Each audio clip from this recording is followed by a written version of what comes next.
Hey, this is Matt from the Over Manga Cast. That time we woke up in a podcast and had to explain manga. Our heated adventures overanalyzing manga we find interesting. This week we're taking a listener recommendation and reading Undead Unluck by Yoshifumi Tozuka. We went ahead and read chapters 1 through 20, so strap on in for a fun ride. Enjoy the episode.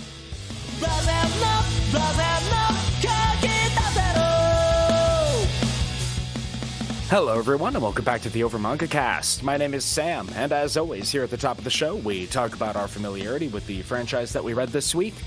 For me, I saw this one on the Shonen Jump app a few times. It looked interesting just based off the cover, but I had not read it before this particular episode. How about you, Matt?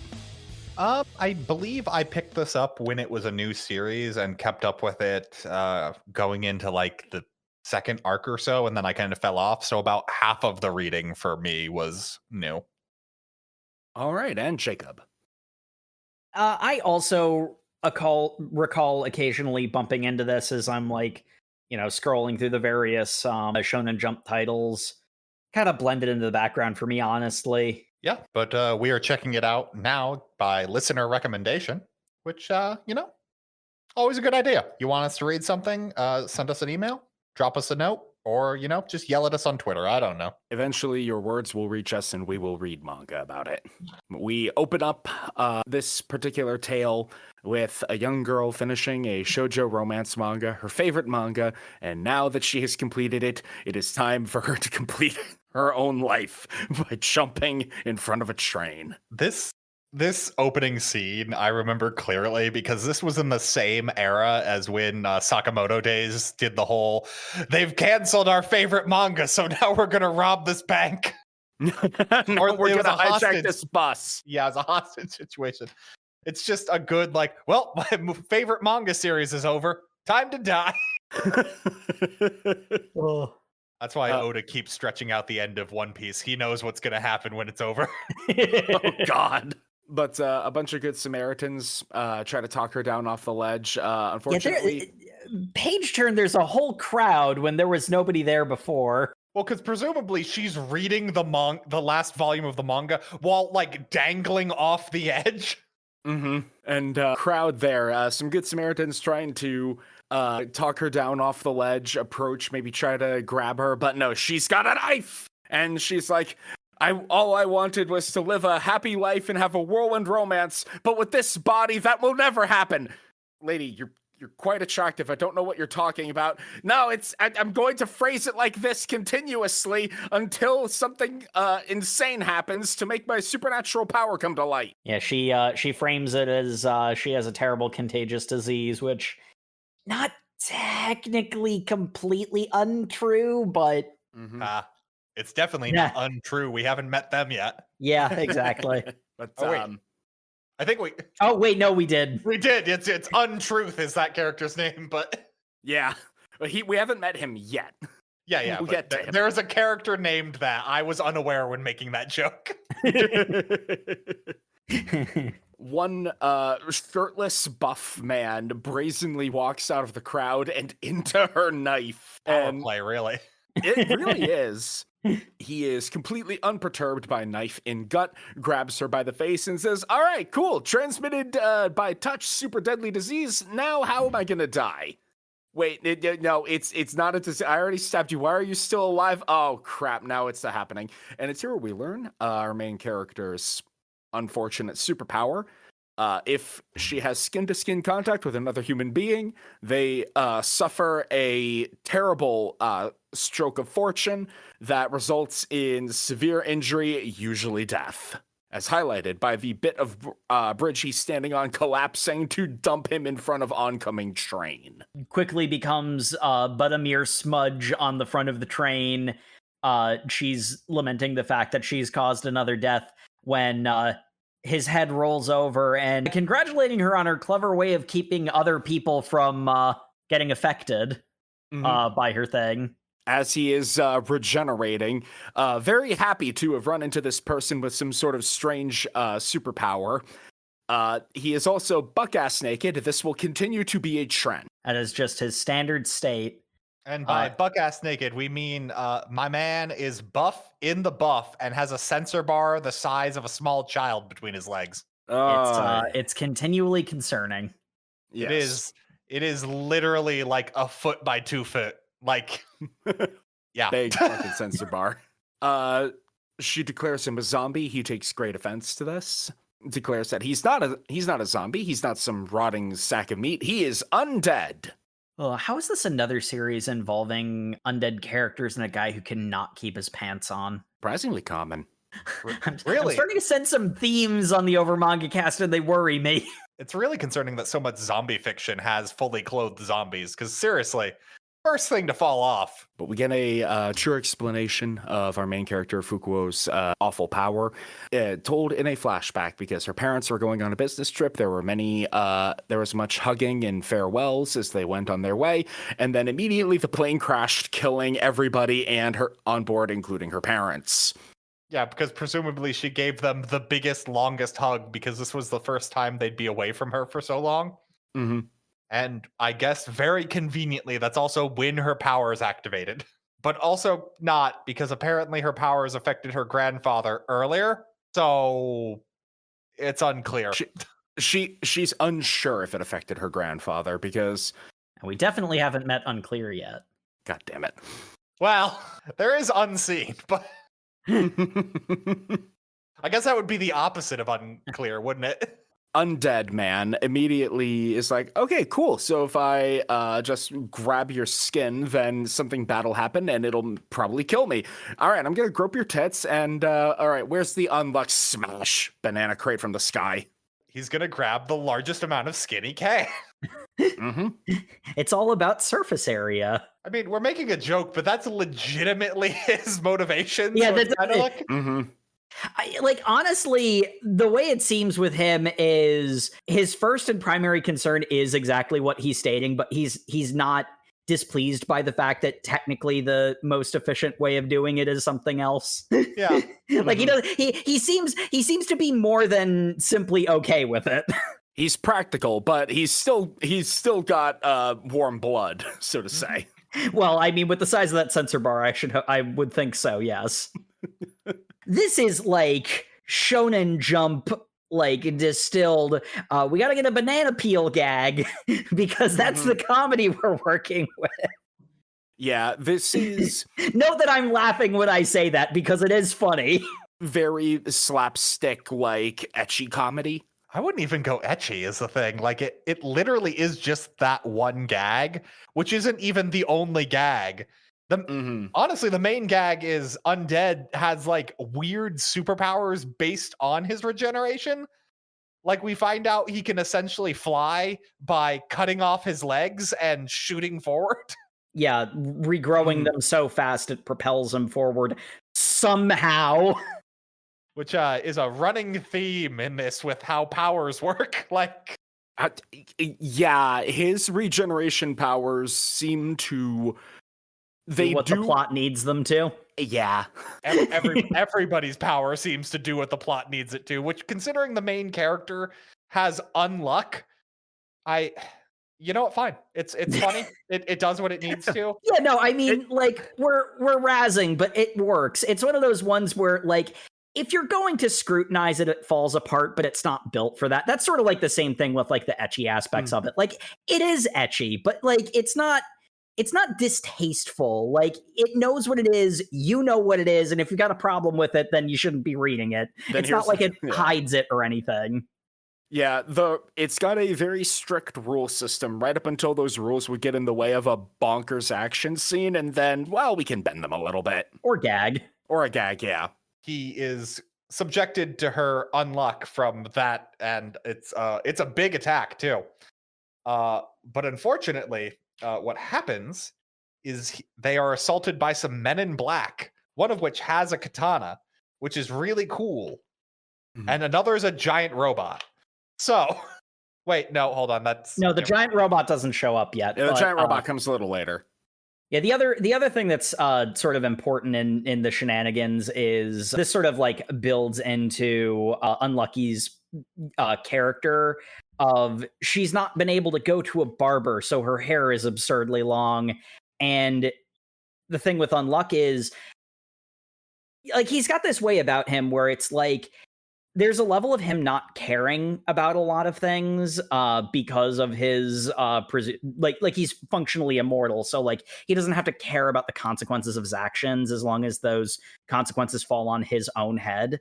He also has minor brain damage. Well, that's also true. Self-inflicted. As we find out later. Yeah, for reasons we'll see. They do note it in this chapter. This is a very pilot chapter. I was about to say it's brought up in this chapter, but in such a way I don't believe the character would have done what he did. Yeah, no, it comes up in such a way to establish that it is a thing, so that it can be used later, and it's used differently later. It is, that's what I mean. It's a very pilot chapter. Like, this is a pitch. But the main takeaway is the groping that happens. It's powerful, but it's definitely not enough to kill him, because we've kind of skimmed over this. Undead's entire goal is to have this curse kill him, so he needs as much unluck as possible. And while chasing her as she's trying to get away from him, because Unluck's entire thing is she desperately doesn't want to hurt anybody. And even though Undead, who gets nicknamed Andy, I think at the end of this, but just to avoid saying two characters' names that are almost identical, I'll call him Andy now. His entire goal is he wants to be hurt. And that is confusing to her. Yeah, he's Andy because he's undead, though. Andy's motivation honestly seems to come from a perspective of he's experienced so much else that life has to offer. The one thing he hasn't had the opportunity to try out is to properly die. Like, it doesn't seem like a death wish in a traditional sense. It genuinely seems like a, like almost like a break from reality. Like, I want to try this out. I want to die for real, though. Yeah. He's not like existentially suffering by being unable to die, or at least not openly. So I agree with you that seems to be his motivation in the pilot. During the final arc, I'm going to bring something up that it might not be his motivation, but when we get there, we get there. Well, yeah, because it develops, obviously, because there's a lot of directions that you can take that. And as they were testing out Fuuko's power, they learned that prolonged contact increases the effect, and she admits that more intimate contact increases the effect because she had given her parents a kiss goodbye, and that's how the plane crash happened. Yeah. Well, at first she doesn't say that out loud. Andy just is able to figure out there's more rules, which is what basically the premise of the action scene that subsequently follows. Yeah. Which, long way of describing what then happens is he finds out she's got incredibly long hair because she's not been able to go to a hairdresser and get a haircut. And he's just like, oh, well, I was a stylist in a past life. So, oh, wow, wait, you've done hair before? He's like, yeah, you do a lot of things when you live forever. So I'm going to give you a long, intimate haircut. And it's just like a very prolonged kind scene. And then he's just like, well, good job. You look great. What do you think? And she's like, oh, wow, but aren't you going to get hurt? Nah, it's fine. And then his arm gets cut off by a katana from a guy who appears out of nowhere. His head gets cut off and put in a jar so it can't regenerate a new body. I love this because the men in Andy has been talking a lot about needing to figure out what her rules are, which implies that he knows something greater about the way the world works than she does. And then it becomes we don't even have that level of courtesy from the Men in Black, because they show up and say, yeah, we're here to police the unselected negators and umas, which means you gotta die, kid. What do literally any of those proper nouns mean? I love how I've read the first 20 chapters of this and I still don't really know what an uma is. Yeah, me neither. Well, they give an explanation for what an uma is. It's not a good one. Also, why they're called umas, I don't know. It might be Japanese, but it's literally just another word for demon. Actually, if I'm going to be honest, it seems like another word for archangel, but we'll get there. Yeah, but we learned that Andy's head getting cut off with the katana wasn't the stroke of unluck. It was a bolt of lightning that fried the Man in Black holding his severed head. Yep. As you do. So Andy breaks out, regenerates a new body, rips the card out of his head, which unleashes all of his past memories of being the coolest sword guy. Yeah, because the way he describes it in the pilot is that he's been alive for so long, his head got too full of memories. So he's got this card inserted in his head to like block it and help him forget, so he doesn't like just Get have like overwhelmed. yeah. So he doesn't get good by Arid. Yeah, so he takes out the card so that he can do like cool samurai stuff he learned when he was like learning under a shogunate. And then the second he does the cool samurai move, he puts the card back in, and that's cool. That's not the context it will have later. No, it really doesn't, but Really seems like an unnecessary risk considering what we read later, but we can worry about that in the future. Ugh. What we have to worry about right now is that Fuuko gets captured by the last remaining man in black. He gives an ultimatum to Andy to cut off your head and don't regenerate, otherwise the girl gets it. And he's like, well, can't let her die before I use her curse to kill me for real. So sure, I'll go along with it. Because again, he doesn't care about consequences. Why would he? He briefly plays hacky sack with his own head. Fuuko, not fully internalizing the lack of consequences, gives his severed head a peck on the cheek, which summons a whole meteors from the sky. That obliterates a skyscraper. Yeah, as we find out, that was her first kiss. Mm-hmm. And I think here's a good point as any, because it's not super clear in the following chapters, but by this point in the pilot, it's clear she's got a thing for Andy. Yeah. She's just not admitting it because one, she doesn't want it. She's had a lifetime of not wanting to get close to people because she'll end up hurting them. And also, and here I think is the main crux of understanding Undead Unluck. She's a shoujo protagonist who has somehow gotten stuck in a shonen manga. Mm-hmm. Yeah, she really has. Because like her greatest goal, we'll find out later, was to live a normal life and have like a cutesy romance like in her shoujo mangas. Except she's not getting that. She's getting the fast-tracked, action-packed romance of a shonen. Yeah, because the like tagline for the end of the first like super long chapter is all the men in black have been killed by the giant city destroying meteor that's very conveniently I guess everyone was home. It was a Sunday, so all the office buildings were empty. Yeah, the building that they were in was condemned, but given the size of the destruction, okay, that's box ticking. She for someone whose entire backstory is she's super upset all those people died on the plane with her parents. Really? Collateral damage doesn't seem to affect her as much as you'd think. But the main tagline is Andy going like, well, man, if a kiss did that, guess we got a bang. And then because it has to end on a joke that's probably not super funny given some context, she goes, no, I'm never having sex with you, and runs away. And he's just like, there's literally a pause. And then he goes, oh yeah, I should probably chase her. And he chases after her buck-ass naked, which, yeah, isn't great. Like, basically with the, like, it's strictly speaking ecchi, but it almost doesn't feel like it. It knows what it is. Like, it successfully plays it as a joke, even if, like, the imagery in a bottle is really awful. And I'll say this, it works as a joke because just characterization-wise, it's very clear that Fuuko does like him. Mm-hmm. She's just pushing him away due to, like... She's being shy. She's being shy. She's afraid of having people get close to her. And, like, a whole mix of things, but... And honestly, considering that a peck on the cheek for a guy that she has a passing crush for summoned a meteor, and she barely survived that. God alone knows what them actually having sex would do, and if she would survive it. Oh, 100% Ragnarok. That's okay. Skipping ahead a little bit, there's a scene later on where they have a much more earned romantic kiss, and it causes a whole ass meteor shower. So obviously, when they eventually fuck, it's going to cause the world-ending like K2L incident. Yeah. Yeah, it's going to be, it's going to be what summons the final boss, basically. Mm-hmm.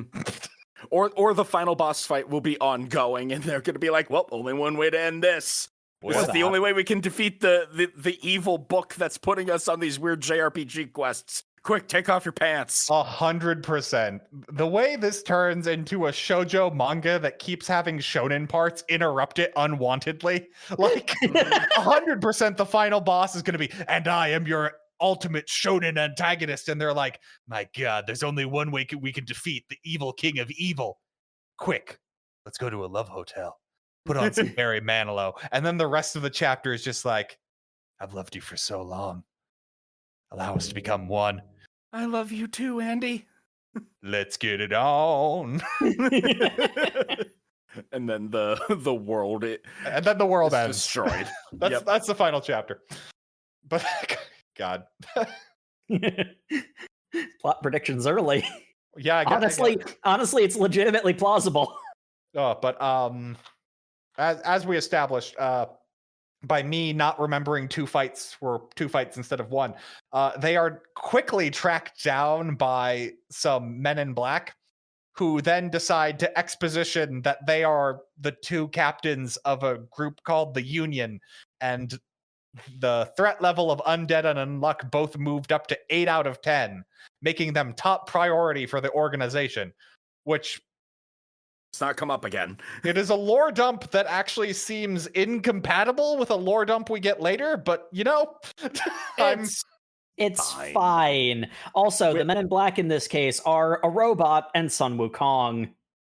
Who come out of a crack in the sky. Yes. I love how Looney Tunes all of this is.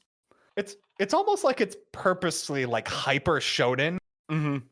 Which is like why I kind of don't mind the lore explanations like conflicting and not making sense, because that feels like it's trying to elicit the feeling of like jumping into a long running shonen like midway through, and you're like, I don't understand what nen is. What the hell? What, yeah, the tops are made out of nen, the bottoms are made out of springs. Yes, the negators, the people who have the power of where they negate a rule of the world. You are a single target projection type who, upon touching somebody, negates all of their luck. Okay. All of the little moments of fortune that would keep them alive.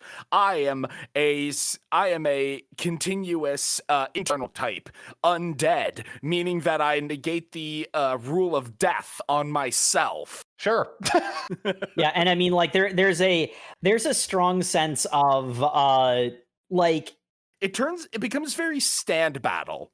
Yeah. There's kind of a puzzle box aspect to it, but it's not like it's not consistent enough to for that to be the main thing. The main thing for this is the character writing, for the most part, is consistent enough that I feel like there's a plan here, but the shonen that keeps getting injected into the shoujo is built like a shonen that's being written week to week, where the rules aren't consistent because there is no plan.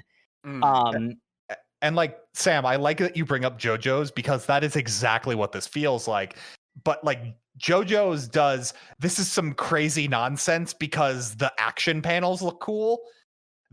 Here's some crazy nonsense because it's funny. But it's not like a parody. It's just hyper shonen to create a vibe that makes shoving all this shoujo nonsense into it funny by comparison. Yeah. It's the contrast between hyper shonen and hyper shoujo that, like, just based on what we've read, I think it's pretty clear you're not supposed to take the shonen aspect seriously. Yes, I would agree with that. It's very surreal. It feels very fanfic in that it's like, and then this super cool thing happened with this guy whose power is way wackier, and how will our heroes get out of this one? And I guarantee this would have completely dominated my life if I read this at 15. Yes, I also watched Needless, Sam. they be unneed in this series? God, this is just needless. we'll get to how later. Yes, but Big Robot and Sun Wukong show up. They have a pretty cool fight where we get the first pseudo puzzle box kind of stand battle-y way that this shonen action system works, where they have to figure out what the enemy negator's unpower is so that they can work around it to their advantage. And the greatest advantage that they have is that Undead can't die, so he can just keep throwing himself at them until... Well, no, he can't die, so all he needs to do is have some sort of cutesy physical contact with Fuuko, and then something will blow up. Or a tanker truck will suddenly careen off of the road and hit both of the enemy. That's a really good panel, by the way. Yeah. It's a really good panel. Because the thing is, Andy is clued into the rules of the universe, inconsistent as they may be. He does know what's going on. He does understand this power system, and he seems to be the only one who's willing to be like, and I'm going to abuse the shit out of it. Mm-hmm. We should actually introduce Sun Wukong, because he actually matters going forward. Spoiler alert, robot dies. We're not going to describe the robot, who I'm not even sure I know what the power was? I definitely don't know the name. So I had a funny experience with the names in this series, because as I was reading, for the longest time, I didn't learn Fuuko's name, because she says it like, it's like, I think said twice in the first super long chapter, and then not again until like chapter 14. Mm-hmm. There's like a level of, the series almost doesn't want you to learn these characters' names. Like they refer to people by their powers because that's what like defines them. Sun Wukong, his name is actually Shen, and he's Chinese martial artist. He's flirty with Fuuko. He is very laissez-faire about the entire shonen action battle that's going on. He seems to have a power to prevent people from moving, and the other guy also has a power to prevent people from moving, so there's got to be some sort of overlap that they have going on. There isn't really. There isn't really. Eventually they just kill the robot and move on. They kill the robot because the tanker truck wasn't the unluck. It was all three of them getting thrown into a building set for demolition right as the bomb went off. Meanwhile, Andy is revealing that his finger guns are actual guns. Oh yeah, because when he cuts the finger, it then regrows in such a way that it projectiles it. I'm still not fully understanding. I guess that's the force of his fingers regrowing, pushing them. Yes, that is the excuse for all of his regeneration acceleration nonsense that does not make sense. Okay, good. As long as we're on the same page here. Right. I think the robot was unavoidable because like he would prevent you from moving to avoid his attacks or something. Sure. And then when Andy goes to try to beat up Shen, even he goes to kick, and then he's like, wait a minute, I kicked in entirely the wrong way I intended to. Literally the exact opposite. Mm-hmm. Yeah, this is when Shen explains his power, and I don't understand how it works until he shows up again later. Yeah. At which point his power doesn't work completely differently, but it seems to work slightly differently. About that. We'll figure it out. Yeah, we'll figure that out. The point being that Shen and Andy are fighting, and Fuuko believes that the only way that this is going to end in a way that they'll be able to win is for her and Andy to bang right now. So she starts stripping. The impetus for this is actually because Andy is immortal, he does not care about like consequences. Like something happening later is fine with him. So since there is a position open in the organization that's hunting them, and the safest place to be from the organization hunting them is in the organization, he's like, okay. Right, I forgot that part gets explained here. This is important as to why she chooses to do it, because at this point she's still professing that she wants to die too. he's basically just making a bunch of decisions for her, and the fact that it's like she's like stripping feels more like comedic shonen than it does shoujo, but like her motivation is more like, you know, the shoujo element you know, sneaking in, and like, you know, she's wanted, it's like, you can't make this decision for me, I'm willing to sacrifice for your sake, at which point the fight just basically stops. Sun Wukong just leaves. Oh, well, I don't care if you kill the robot, by the way. Yeah. Who is not a robot. That is a person in That is a person in a robot suit, yes.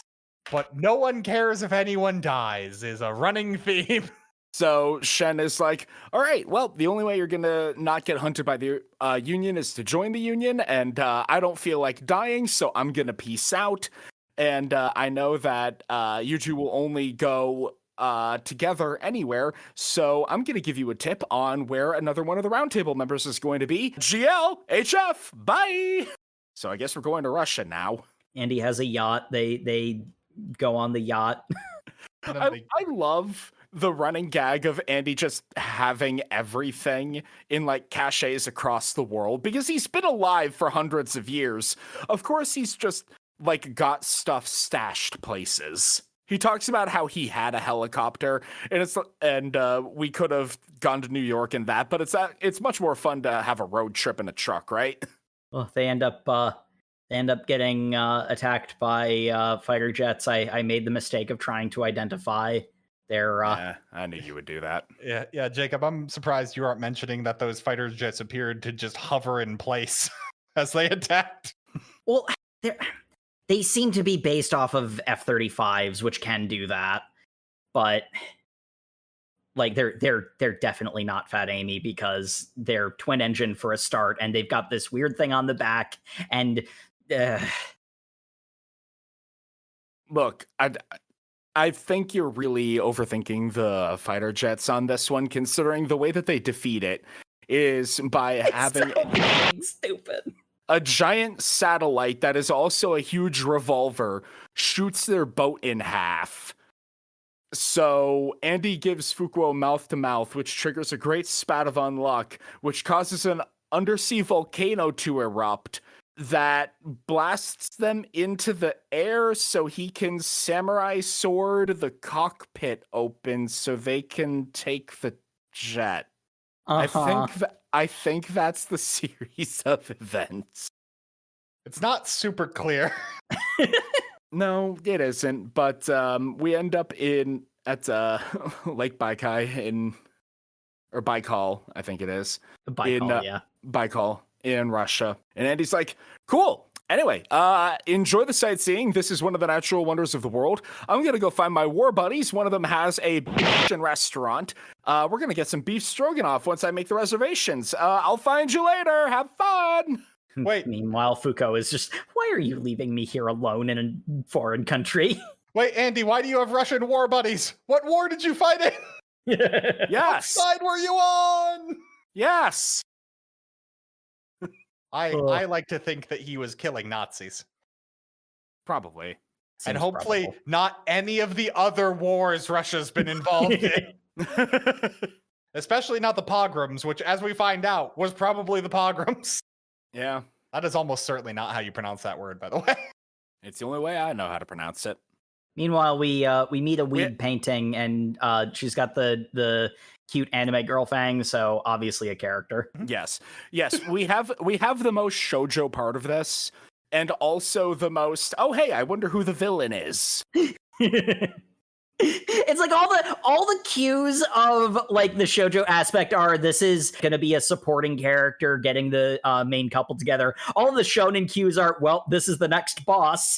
Oh no, all the shoujo cues are also, here is the girl who's going to be nice to you, but is actually a love rival, which is what happens. Yeah, actually. Because it's like, oh, hey, do you want to paint with me? Oh, wow, you're so good. Did you just start? Is your boyfriend gonna meet us? Oh, he's not my boyfriend. He's just this weird guy I met like 4 I bet days he ago. isn't.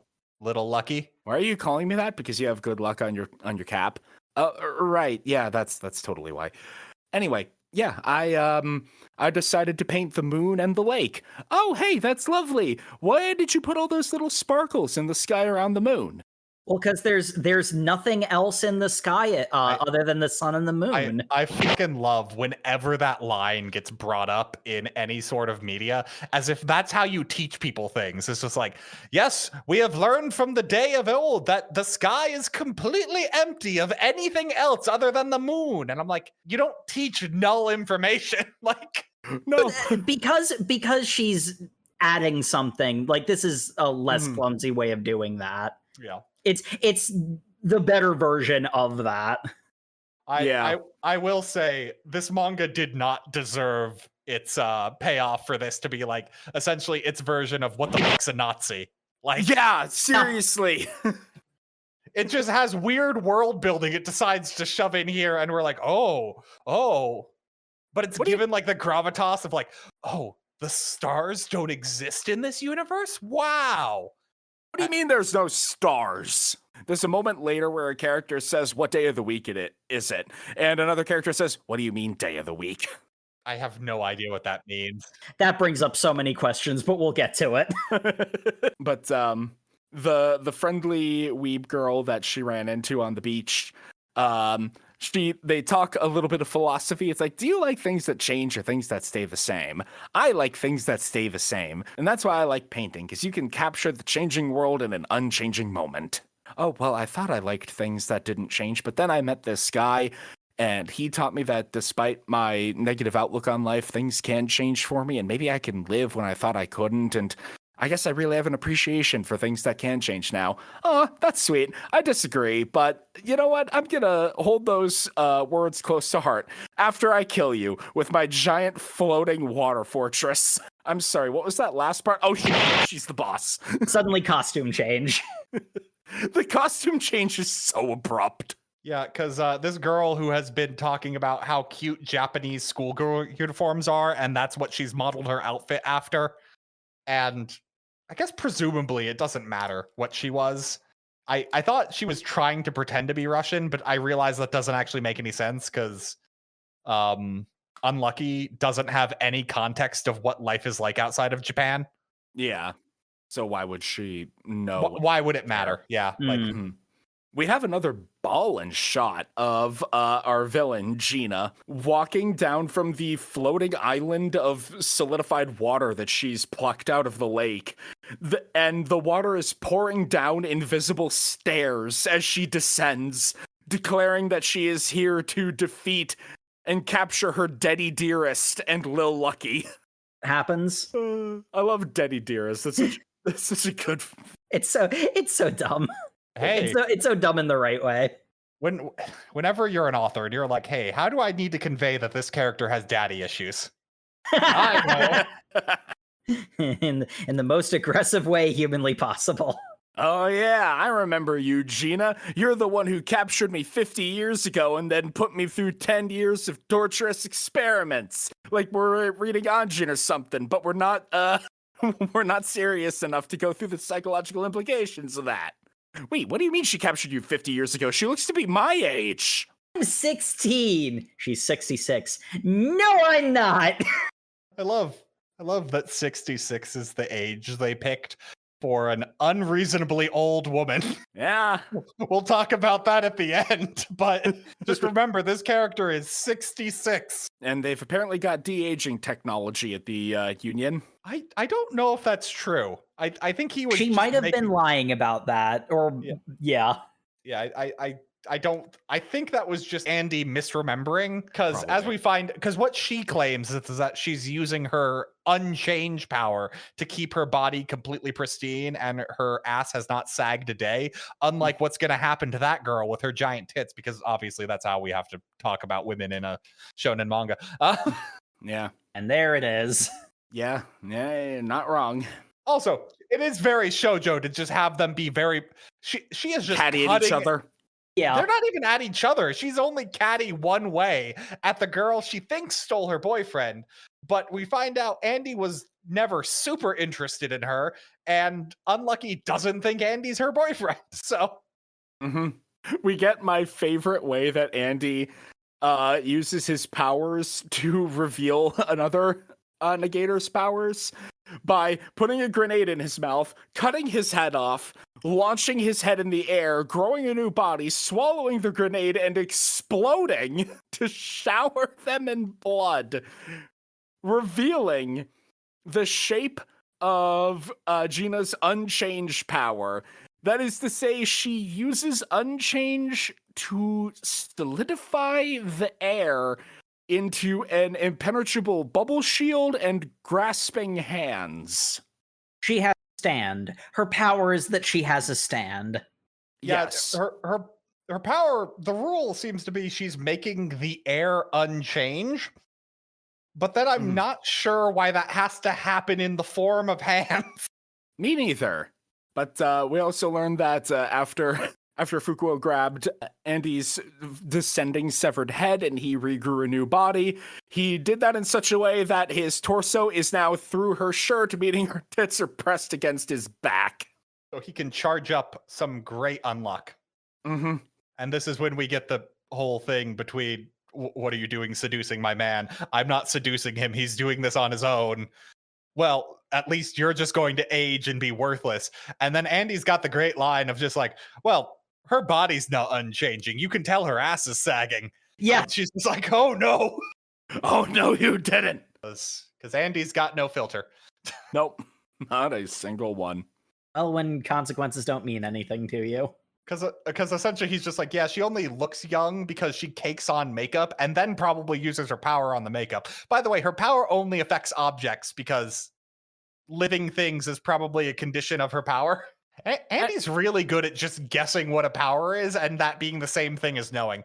Andy is clued into the nonsense rules. He understands the shonen that this is, and he's one of the few people who actually uses it to his advantage. Mm-hmm. He actually plays out the puzzle box fight, even if whether or not it's possible for the audience to follow along is debatable. I don't think the audience is meant to follow along. I don't think, honestly. yeah, no, Mm-hmm. I don't think the audience is meant to follow along. It's one of those ones where it's like, it works well enough that you can nod along in the moment, but the moment you stop to think about it, you realize how stupid it is. Wait, is that how that works? I don't think that's how that works. I mean, when your main character is unkillable and his goal is dying, there's really no tension of, is he going to die in this fight? Like, that's not the point. Yeah. Yeah. Oh, I think we forgot to mention, though, his current goal, like his ultimate goal, is to get such a huge stroke of unluck that he truly dies. But since there was the revelation that the level that Fukuo likes the target increases the amount of unluck, he wants to make her fall in love with him. Yes. Before they bang. That is critical.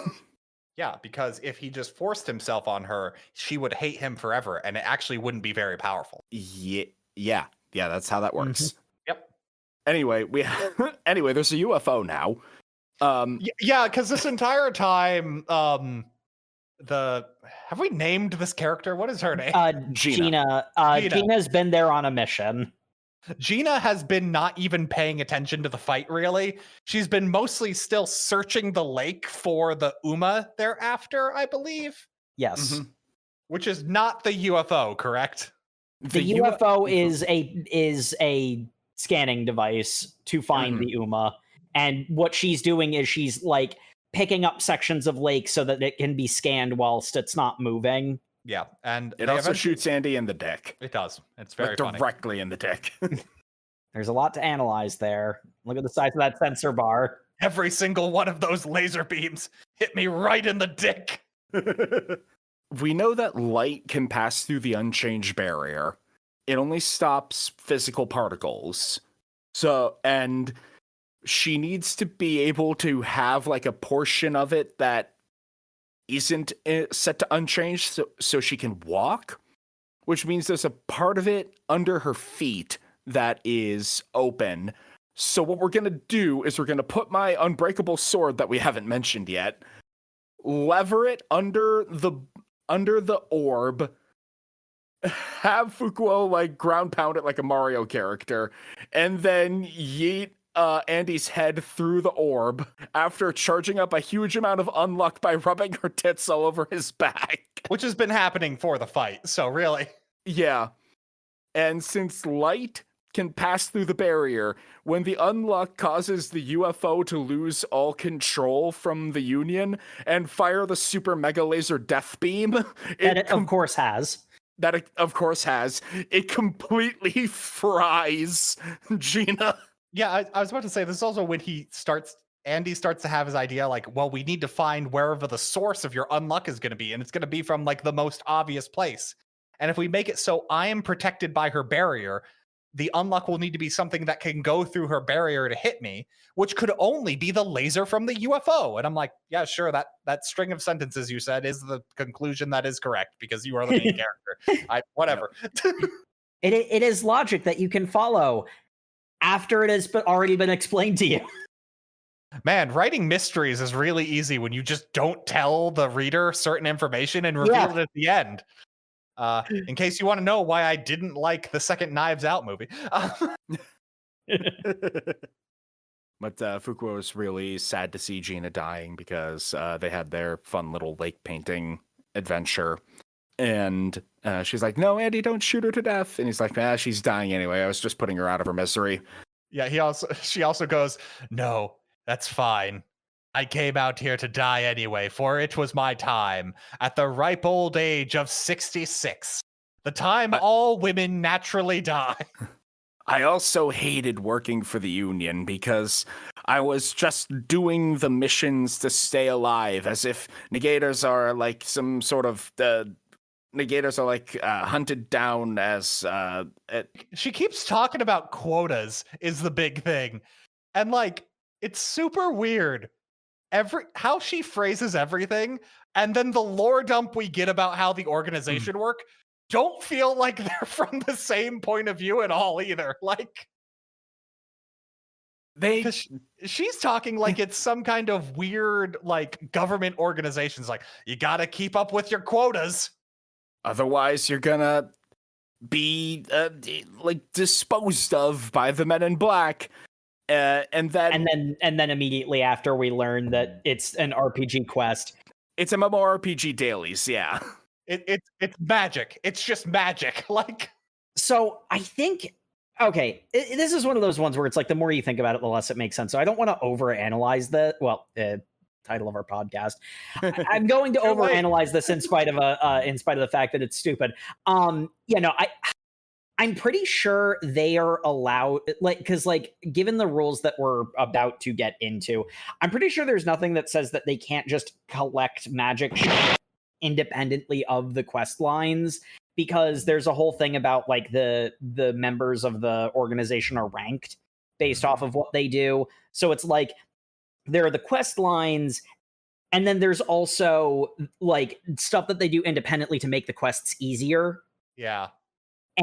But like, the way that it's presented to us does not make that clear, because it doesn't really matter. Also, more importantly, though, like, Gina's point of view should be accurate with how the organization works. And it should be very clear from her point of view, but it's not really. Yeah, they jam a lot into a small space, because, again, it's one of those ones where, like, they're trying to have an emotional moment, but also you very overtly are not meant to take a lot of this seriously. So it ends up being combination exposition that seems contradictory, and also it's not a bad scene by any means, to be fair. You know, I mean, like, there's a genuinely... It's only in retrospect that it's weird. Yeah. There's a genuinely cute scene of she doesn't want Andy to see her like her non-makeuped face, and he doesn't care. Like he thought she was beautiful either way. Yeah. But, like, we also just met this character. He also kisses her, and then she dies at the ripe old age of 66, the oldest possible age a woman can be. She was also shot by a laser beam, Matt. But the way she dies, she's just like, it was my time. I would have never lasted another year. I don't I didn't get that vibe. I thought it was just like she was fine with dying in this fight because she hated the life she lived job. Yeah, in the organization. Yeah, that's what she's referring to about not lasting any longer because. But again, that gets into the whole that's not really how the organization works. We find the double think of doing these immoral things to protect myself. It had become too much. The weight on my soul was too great. I needed to die because I could not find a way to change this rigid organization. And then we find out that it's like the organization is very, very much not rigid. It's an MMO. as they get plucked out of. Because it turns out they start having another scene, and then all of a sudden it's like, nope, we gotta do the round table stuff now. We need to explain how the organization works.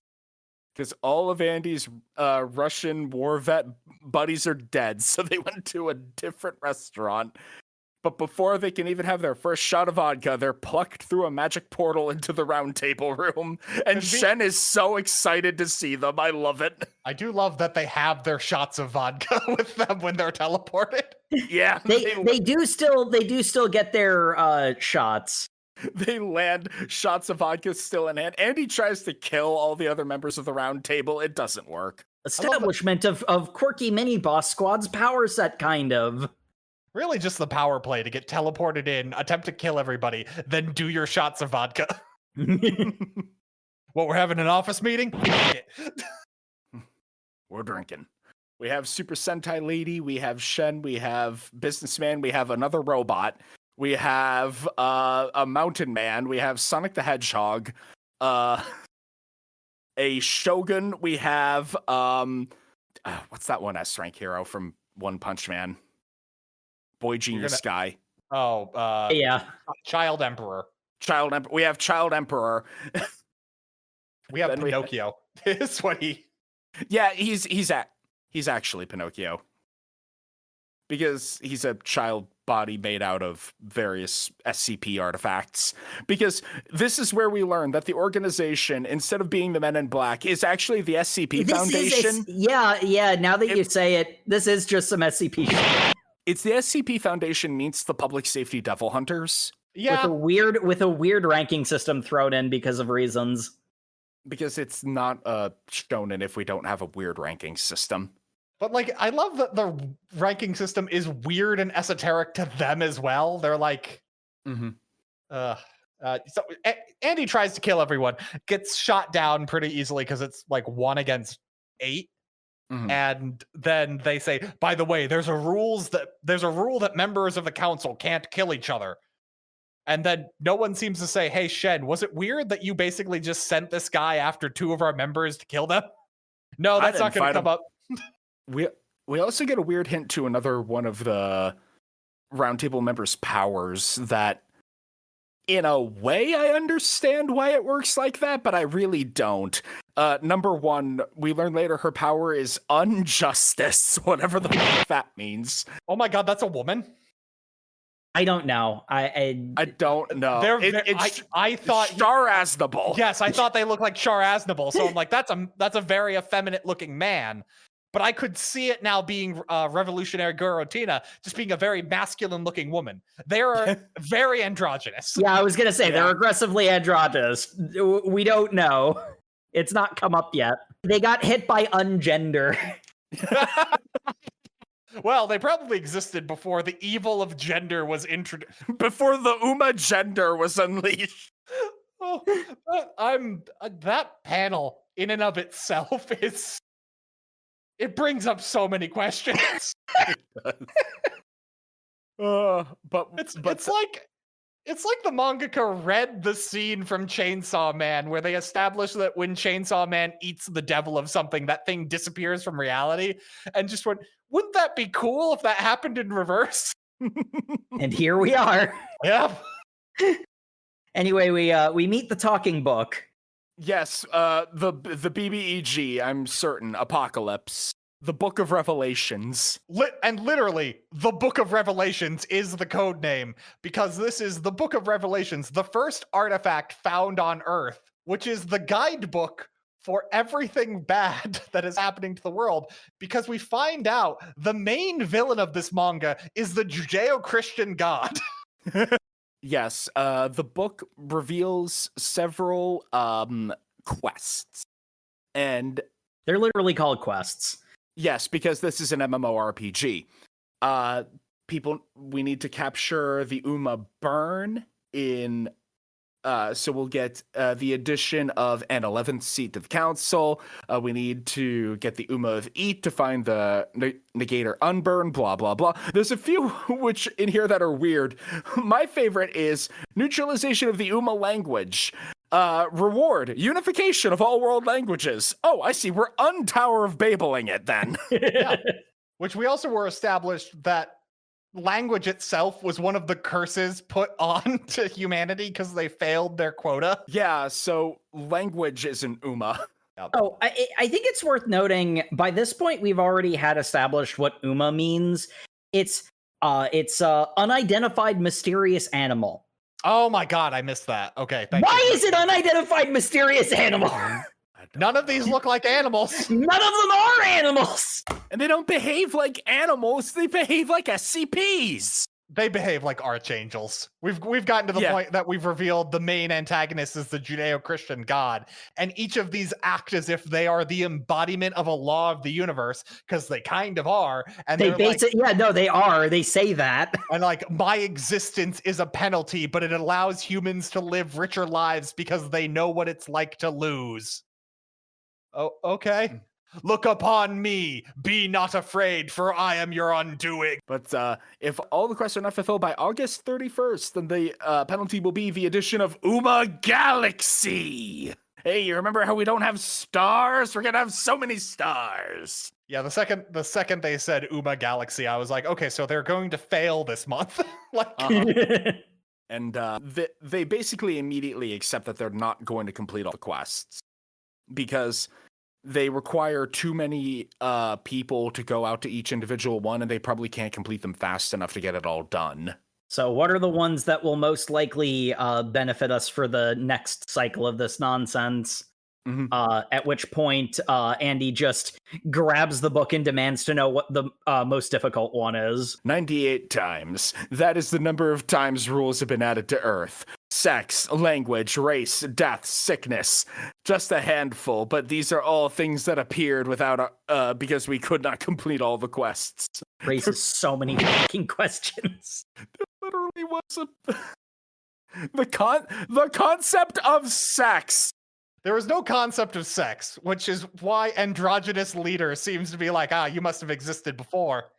Because we later find out, it's hinted at now, but it's confirmed later that the rule changes negators are immune to. So that's why I think leader was before the concept of sex was invented. That's why they're androgynous, but that could also just be me guessing. But it's also weird because Andy's alternate personality seems to know what a day of the week is, and days of the week don't exist. We haven't gotten to that. Yeah, that also raises so many questions. We'll talk about that in the scene after that arc, because that feels so fucking weird. It really does. But anyway, they're going to get ready for their quests. Andy is going to not want to put on clothes until he is made to by the Uma of clothes. Yeah, this is clearly they wanted to stop drawing naked Andy, because literally as they're going to go on the mission, that Andy just like, give me the strongest mission you got. And then Ragnarok's just like, well, too bad, you're signed up. And then he also goes, by the way, Shen's coming with us. And Shen's like, what? No, I didn't sign up for that. And they all go to find the Uma spoil. And because they need to wear the outfit, they're given like SCP black suits, and we find out that the black suit is bulletproof and flameproof, but clearly not strong enough to stop Andy from destroying it. And also the tie allows you to speak every language on Earth, and also gets you into every club and a lot of things. And then they also have a little emblem that just means they're members of the council, I guess.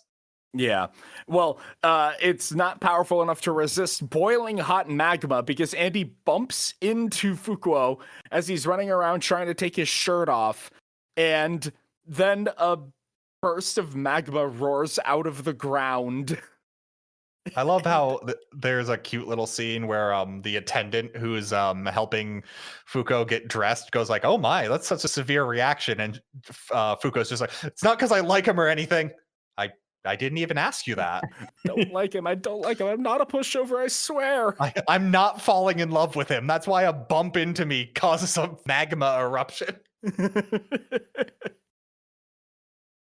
Yes, the garment Uma of clothes attacks. Andy puts it on, but because the garment Uma gives you your favorite outfit that you would want and uses that to take over your brain.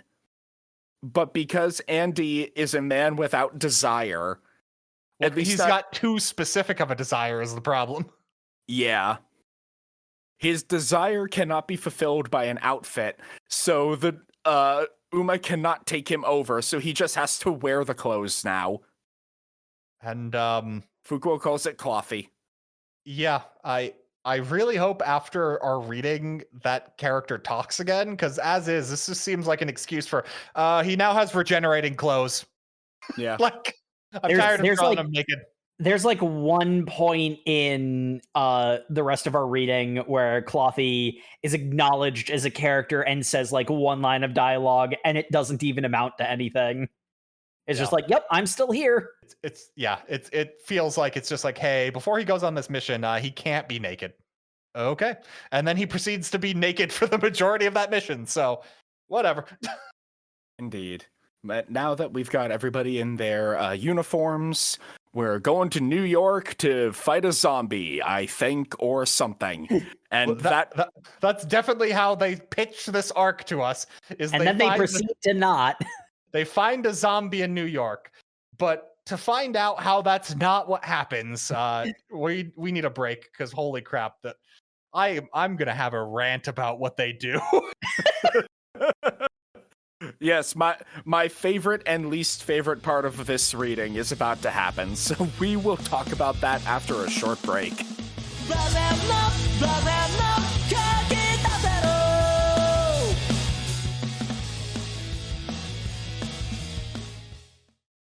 Have you been looking for otaku friends that won't judge you for your ships? Oran High School Host Club, the mangaka's original intent was Haruhi and Mori Senpai.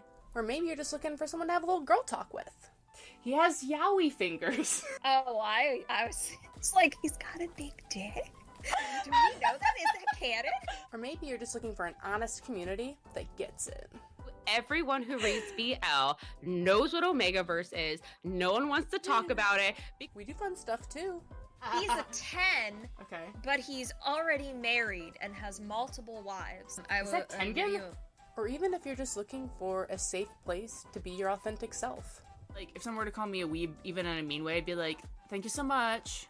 Tune in to Girls Gaze Animes, hosted by self-proclaimed weebs, diving into various topics about mangas, manhwas, animes, Japanese culture, pop culture, K-pop, you name it. New episodes every other Monday, and in the meantime, you can find us on TikTok, Instagram, or YouTube.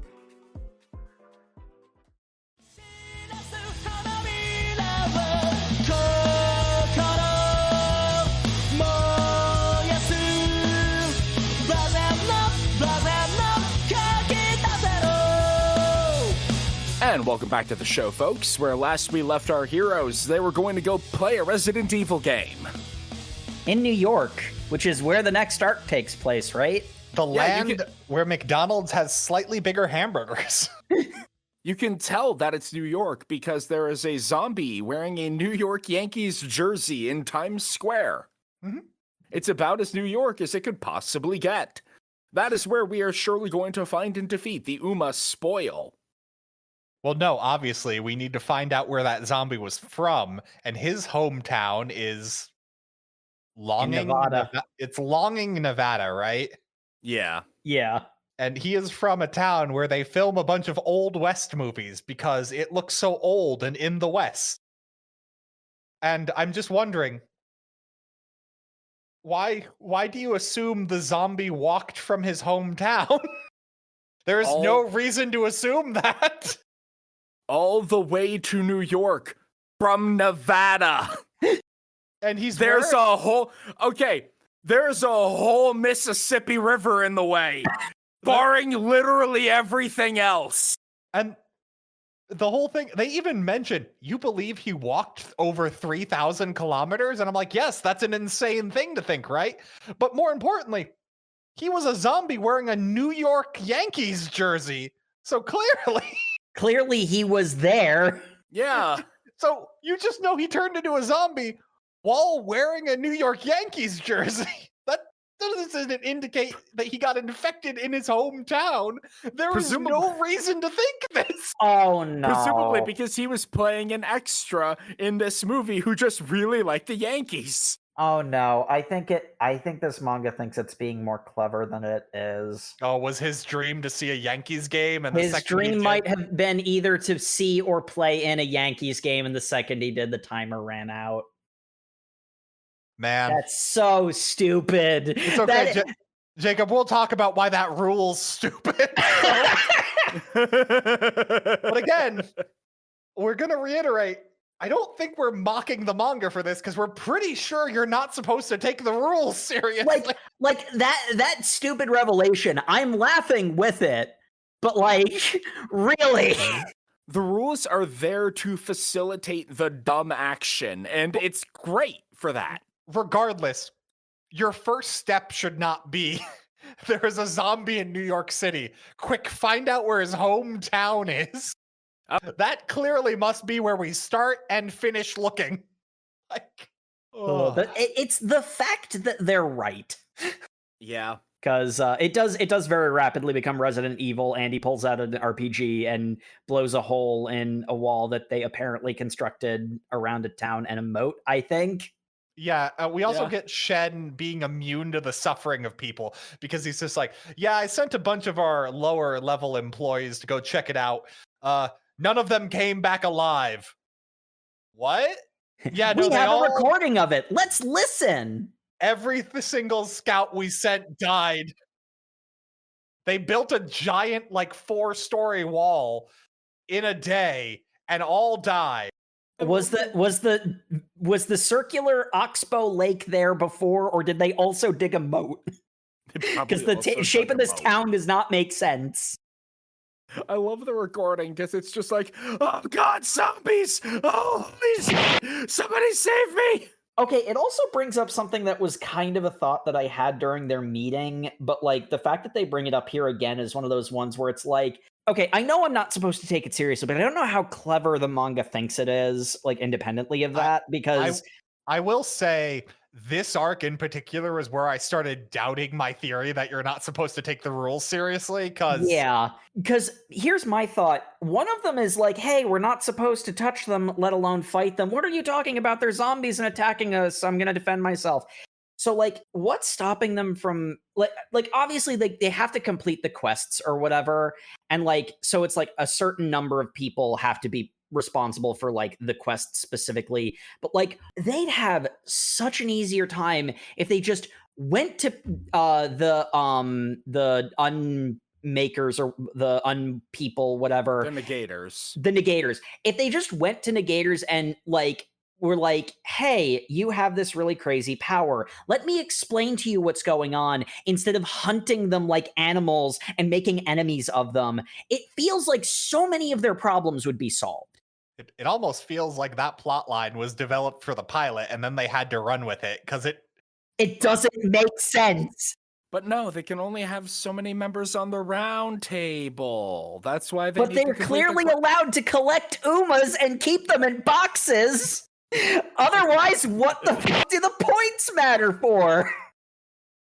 Because it only makes sense for them to have the ranking system is if they can do extracurricular activity.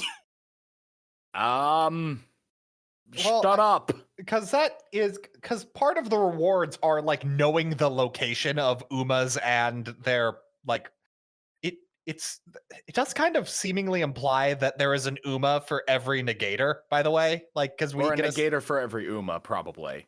Those mean the same thing. Right? I'm not crazy, right? Well, I mean, in order for somebody who breaks the rule to exist, the rule has to exist. So like the rule technically takes precedent, but Gotcha. So presumably death needed to show up before Andy could become undeath.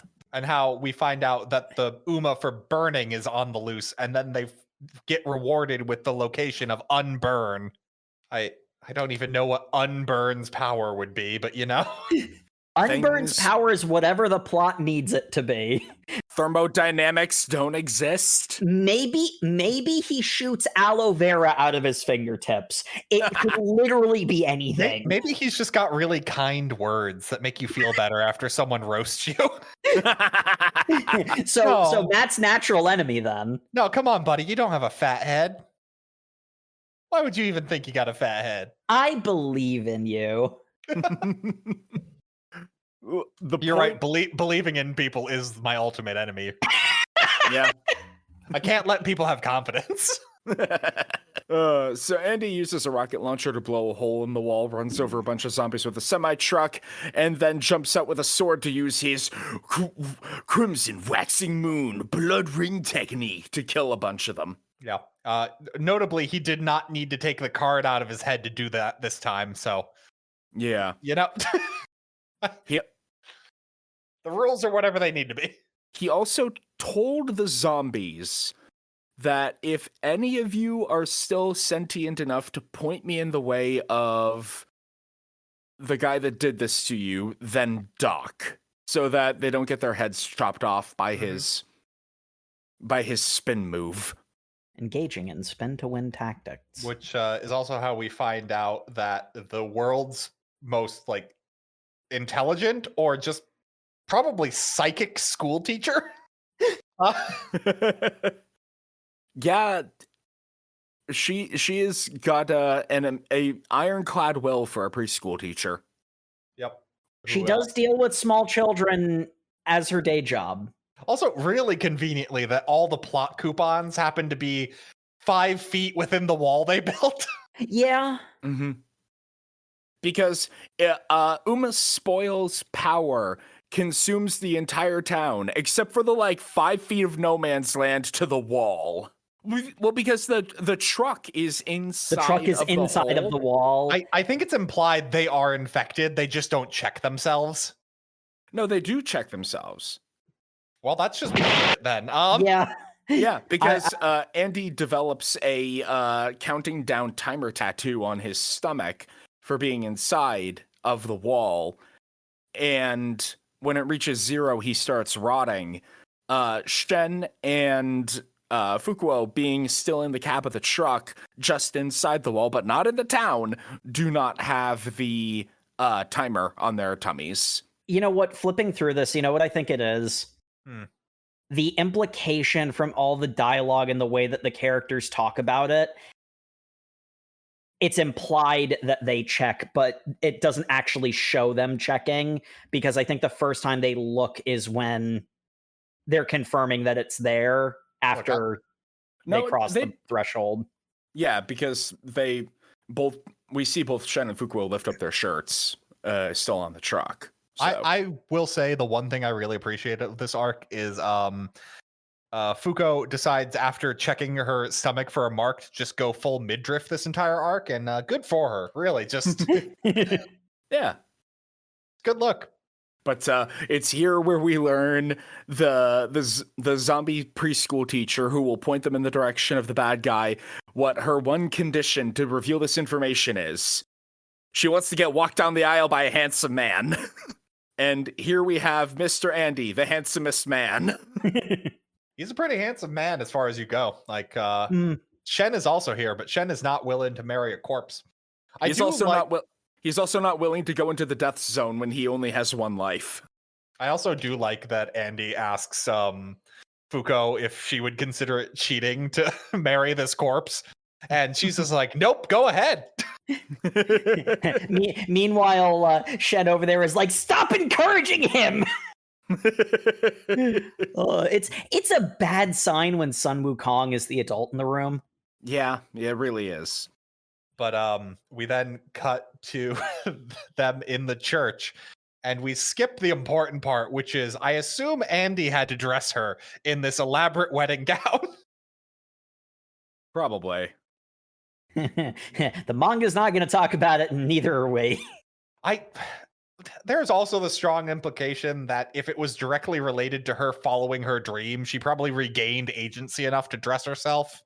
But it doesn't say that. And the fact she has the ability to speak full sentences is revealed as a surprise. So she speaks full sentences of zombie-nese, which Andy can understand. Because of course he can. But either because he is rotting but regenerating, or because he's undead and so understands her gutter speak. But the wedding is taking place a little bit after, because Andy goes away with her to go to the church, which is, I can only assume, in the center of town. Mm-hmm. It doesn't look like that from the map of the town they have, but based on facts later, it must be. So I don't know. But it's where the plot needs it to be. It is. And also conveniently, after the zombies are cleared out and Fuuko and Shen are just sitting in the truck, they see a trap door, which all Western towns have, pop open, and a child is inside. And Fuuko just goes, "Hey, children, we got to go rescue them." And just immediately goes to get herself infected with the wasting sickness. And then Shen follows, because that's what he do. He sure is here to help.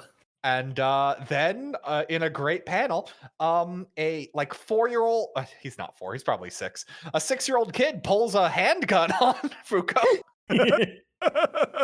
I mean, it's America. What do you expect? It is. As we established in Demon Slayer, every child is armed with a gun. Yeah. It's the only way to keep the demons away. But we also have the zombie bride saying that she's like, "Thank you. My dream was to wear a wedding dress. This is enough for me to have satiated my wish. Now I have 2 more requests of you. First, you must put the other zombies out of their misery. And then, conveniently, this angel statue in the church we're getting married in. This is actually the bad guy. Kick his ass." Well, I was supposed to capture this thing and bring it back to the base, but who am I to deny my bride? That's a good line. It's a great line, really. But and then he attacks the angel, cutting it into 4 pieces, and you're like, "Oh wow, this is really cool." This is just a Kaiju number 8 monster. Yeah, because then it turns out that the quartered angel then becomes the head, because at this point there is no. I keep saying these monsters are just archangels, because this scene right here is literally, "I am your god now. I am everything that rots. I am spoil." Mm-hmm. Oh, you're also 4 stories tall in a town where there's only a 2-story building max. And Andy's like, "Wicked sick. All right. Hey, I'm going to use my rocket fist powers to shoot the church bell into its face. Every zombie that heard that, this is the guy that did this to you. Go and kick his ass." Yeah. There's a bit of a funny through line of the zombie horde is actually on their side. Yeah, because this gets revealed in the little split part, because by the time the monster shows up, everything kind of coalesces. But Fuuko charges the kid who's holding the handgun at her and just tackles him to the ground. And it's just like, "Hey, it's okay. We're all friends now. Good thing you're not able to shoot." Yeah, that's really lucky. Shen's just like, he could have killed you. Well, so be it. And basically she finds out that the kid's teacher was the one who sent them all down here, because this is the safe house with months worth of food that they have. Yeah, that's the least egregious thing, really. It's also her dying words are, "By the way, I just want you all to know that you can't turn into a zombie as long as you have a dream in your heart. Like I dream of being married one day." And then their teacher turns into a zombie, but not enough of one, because she dreamed hard enough. Meanwhile, the kids are having their countdowns go down, but then they remind themselves that they have dreams and their countdowns are going up. Yeah. Man, this season of Infinity Train is weird. Don't remind me of that. It'll make me sad for multiple reasons. It's like there's like a scene of like a 4-year-old girl whose like timer is on like 8 seconds, and the leader boy just goes, "Mary, why are you sad? What do you want to be when you grow up?" "I want to be a horse doctor." I want to run a flower shop. Oh, that's right. I should have actually remembered what the line was and not just made up something. It doesn't matter. Well, then you're going to be the best florist in town. You're right. I will. And her counter goes up. She doesn't like partially zombify when it hits 0. Her counter just goes up. It goes up by like 3 orders of magnitude. She gains a whole other digit. Yeah. This manga is jumping through hoops to go, hey, you know this town of people that died? Don't worry, all the children were okay. Also, counterpoint, we find out then, because that's basically the end of it, where they rescue the kids who didn't really need to be rescued, but neither here nor there. And they reconnect with Andy, who's fighting this kaiju. And he calls out to all the zombies, hey, that girl right there, she's got super unluck powers. If you just touch her bare skin, you'll become a walking bomb and you can help kill this angel. Because Andy just recruits all these people to suicide bomb an angel. Which is what happens.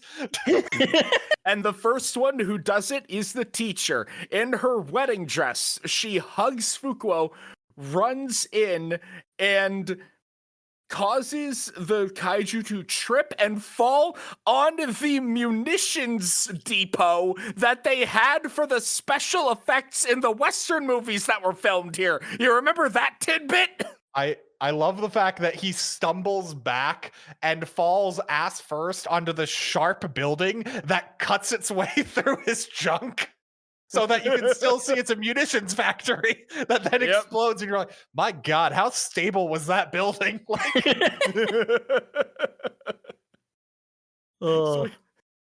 Just an all-time series of pages of zombie bride, hug girl, charge monster, explosion. I love how that's made so dramatic, and it doesn't matter because he just gets a power-up transformation. Yeah, it sends him into phase 2. It depleted his first health bar. And because he's in phase 2, then all the zombies start suicide bombing him to prove that their attacks are now worthless. I love his phase 2 because he looks like even more of a One Punch Man character. He is a One Punch Man character. I'm pretty sure this is just Boros. Yeah, I was gonna say he's the alien dude. Well, it's Boros, but for some reason he has the crown of the Statue of Liberty. Yeah, which makes no sense. He's not connected to it in any way. America. It makes no sense until we find out he can shoot beams, and this is the scene I was talking about. Because this man is flying above this town in Nevada, and shoots a beam straight out to a city you can see on the hilltop, and you're like, oh man, is that Las Vegas maybe? That's kind of weird. That'd be a little further away, but it's believable. Nope. He struck the Statue of Liberty directly in the face. The Statue of Liberty, known to be in the exact center of New York, New York. The Statue of Liberty, known for being taller than the Empire State Building.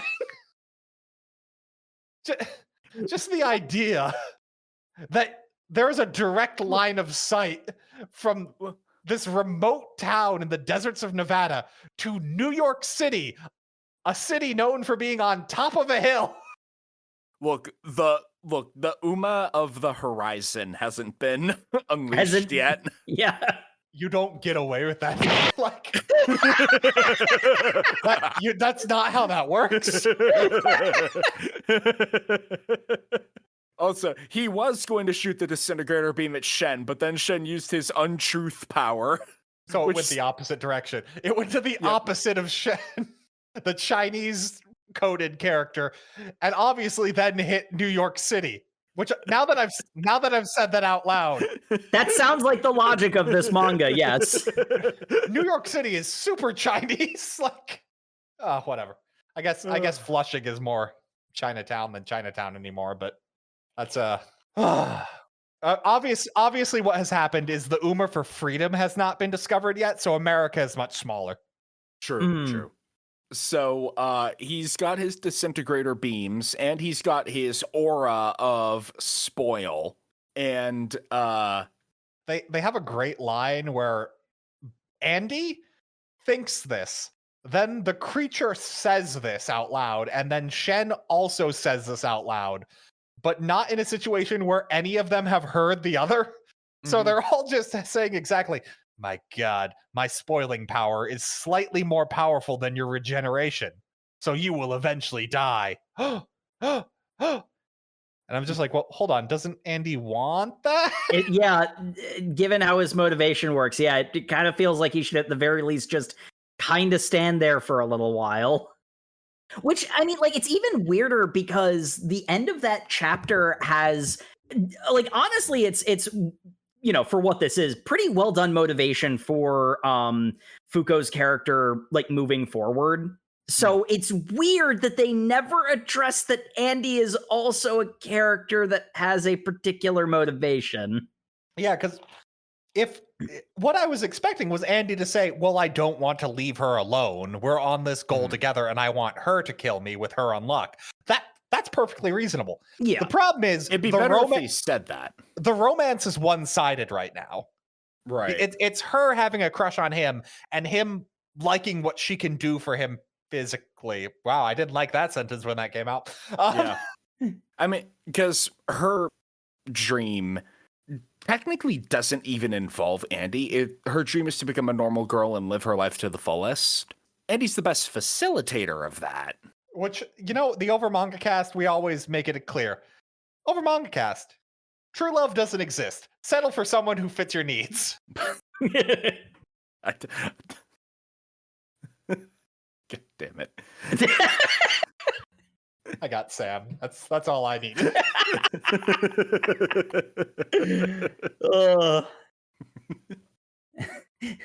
the end of the day, we do fulfill our dreams here. Fuuko's motivation is great.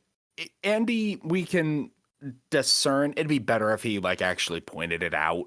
I assume that's what his motivation is, which is why he just doesn't let spoil kill him. But yeah, it's not. It would have been.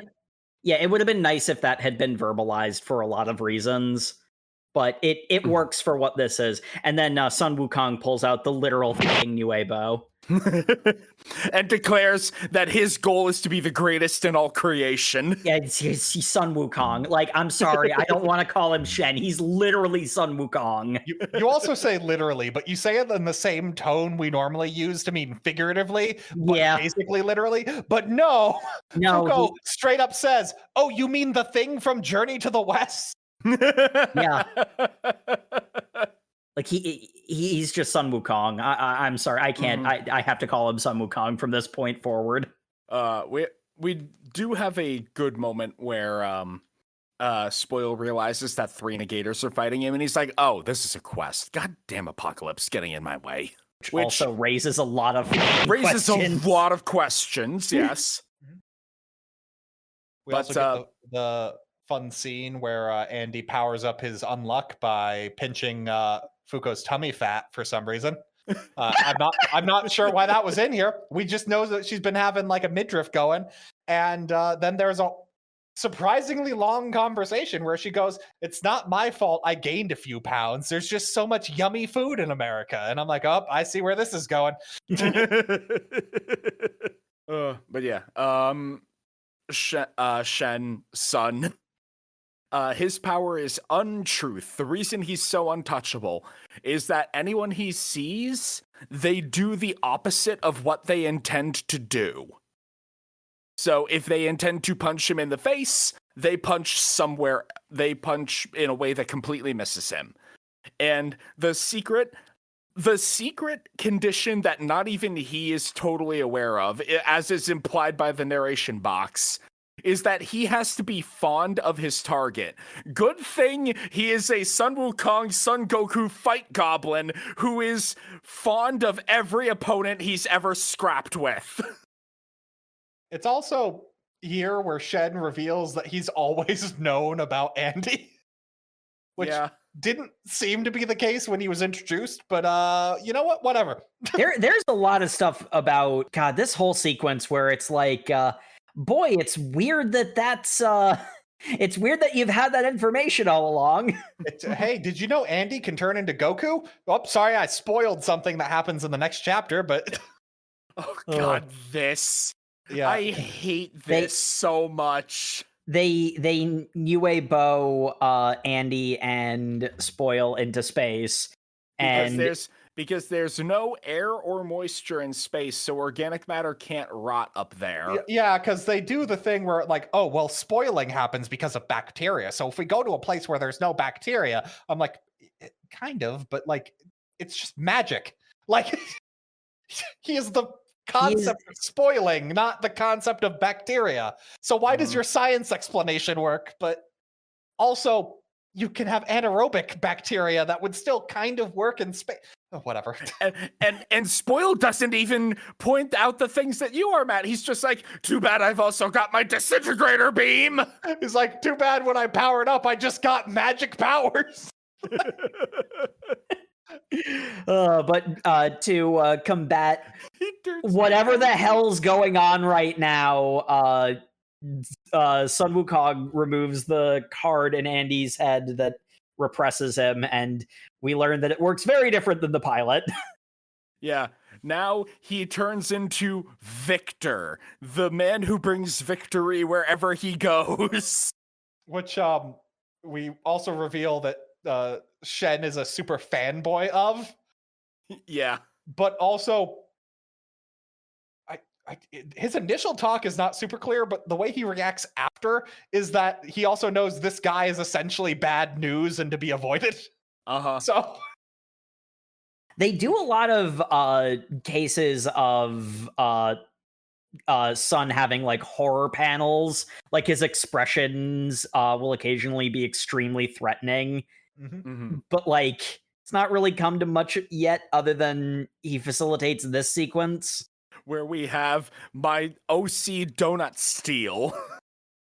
He's such a freaking OC! In Shadow the Hedgehog, you see, my regeneration is so much more powerful in this form. No rule can tie me down. I'm going to use my poorly defined parts bullet powers to shoot off my fingers, and then my fingers are going to turn into other me's that are going to beat you up.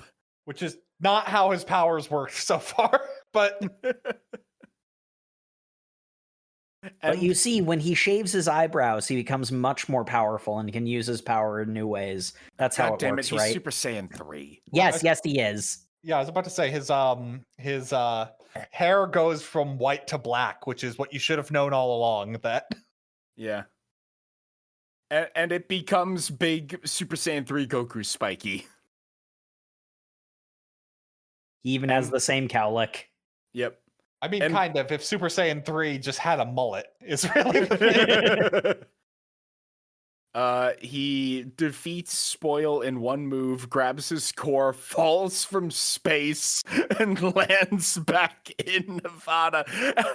I'm sitting here, I'm laughing my ass off at this panel. I am beside myself. I'm sitting here like, bro, you cannot turn this guy from Dragon Ball Goku to late stage Z Goku with 300 fewer chapters of build up. I love the full page spread of him landing on Earth because it's not a dynamic pose at all. It's literally like just him standing in black pants with a katana while shirtless and his mullet. And it's like, it looks like it's out of a how to draw manga book because it's so like not dynamic. It's so weird.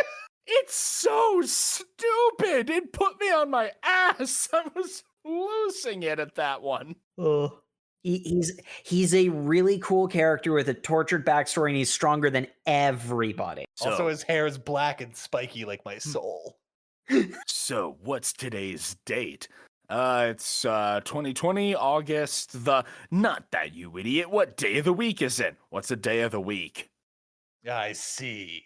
This raises so many questions! It's such a... Like, who asks for the date and then goes like, I meant the day of the week, you idiot. It's like, no, you don't. No, one you ever didn't. gives- No, you didn't. You specifically didn't. I guess if you're being very formal, you could see, oh, why, it's Tuesday, the 11th of Crumbus Day. Ugh. Anyway, we get the most fan fiction thing, which is him. He's the dark alter ego, but no, the good side of him. Andy is still fighting for control. I'm not giving you a turn anymore. I'm in control now.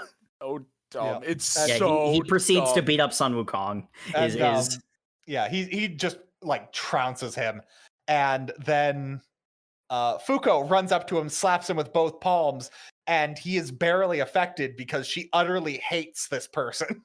Like, This is not Andy, and so she hates him, and so the unlock does not trigger. it's also almost like she hates him as much as she could hate anyone because he has taken Andy away from her. Yeah. And we she does come to terms with some of her feelings in this arc. Yeah. She begs Andy to come back in a very heartfelt panel, not a very dynamically posed one, but you know, it's fine. It's good. We also get Victor's motivation then is, hey, screaming little voice in my head, you've got some kind of thing with this girl? Well, would be a problem if I killed her. I guess my motivation is just going to be to kill her. Up until I don't do that when given opportunity to, but you know, whatever. I'm evil. He's being evil and dramatic. And we have a great moment from Shen where he's like, oh, wow, I got my ass beat. This is awesome. Anyway, sorry, I can't let you kill her because I made 2 promises to Mr. Andy. First one is protect the brat. So I'm going to do a Shenmue Part 3 attack move to send you flying.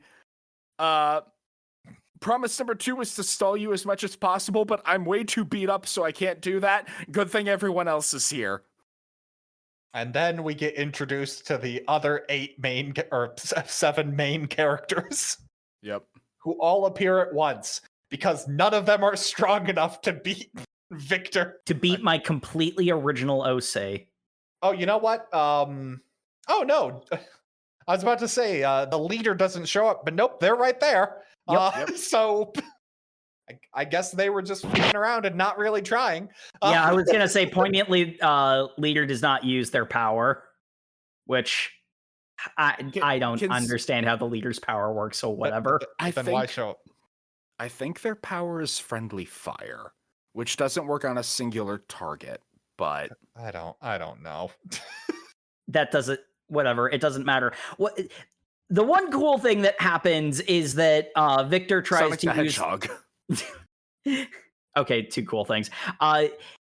Victor tries to use his finger guns, and somebody's got a barrier. I think it's the robot. Which he's like, oh man, coward's tactics to not constantly be only on the attack. Which is one of the most OC things that you can say. But the gunslinger guy ends up because we've already had established in his introduction that like ricochets or something that he does. Mm-hmm. He does like a bullet cage with ricochets shooting into the barriers, which was like that's the sort of clever that you want from this sort of thing. Yeah, it doesn't take a lot of thought. It doesn't make you question everything. Mm-hmm. I will say they're cool action scenes. Oh yeah. There's some great paneling where in one scene he's cut in half and he's bisected vertically. So his speech bubble is also cut in half and saying like not too bad. No, it's even really better. Cool. Not half bad. Ah. Hey. Jeez. As we mentioned earlier, this is when he realizes he's outnumbered, and then shoots his finger guns that then turn into full copies of himself. You can just do this now. The multiform technique. I guess. Why not? I suppose this is a thing that is happening now. We also get introduced to the little kid on the. He showed up as one of the council members, and he's introduced now because Fuuko decides to introduce herself, and he goes like, "What, you're doing introductions now?" And I'm like, "You probably should have done introductions when they were signed up onto the court, but you didn't do that because you're a shonen manga, and shonen manga never reveals people when they should introduce themselves to each other." No. You gotta reveal with the powers, which is he's fast. He's fast. It's a whole thing with him. His name is Top. He's 15 and he's fast. Yeah. Oh, so the Kagabarachi fan base. But we get a whole bunch of fight scenes that seem entire. They're against clone victors, so they don't matter.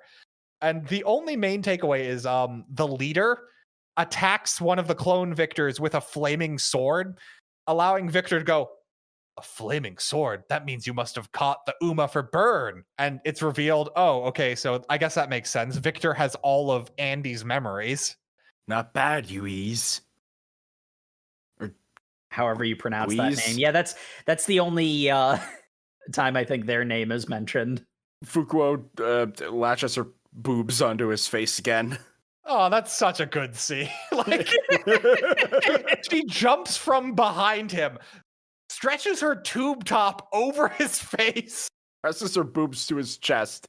It's like, please tell me that you have a plan, like this trick will work. I do have a plan. Maybe. What do you mean, maybe? And he kind of just stands there and lets this happen when his motivation was to kill her earlier. So, sure.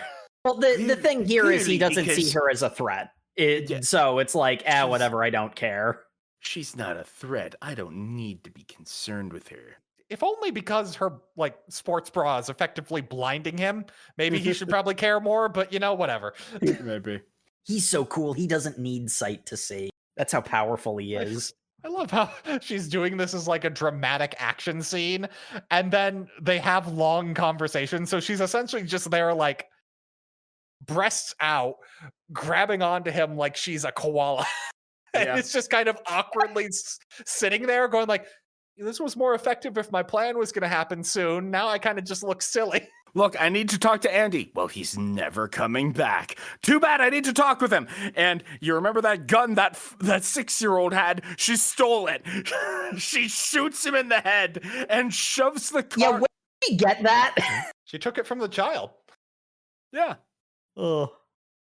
She shoots him in the forehead.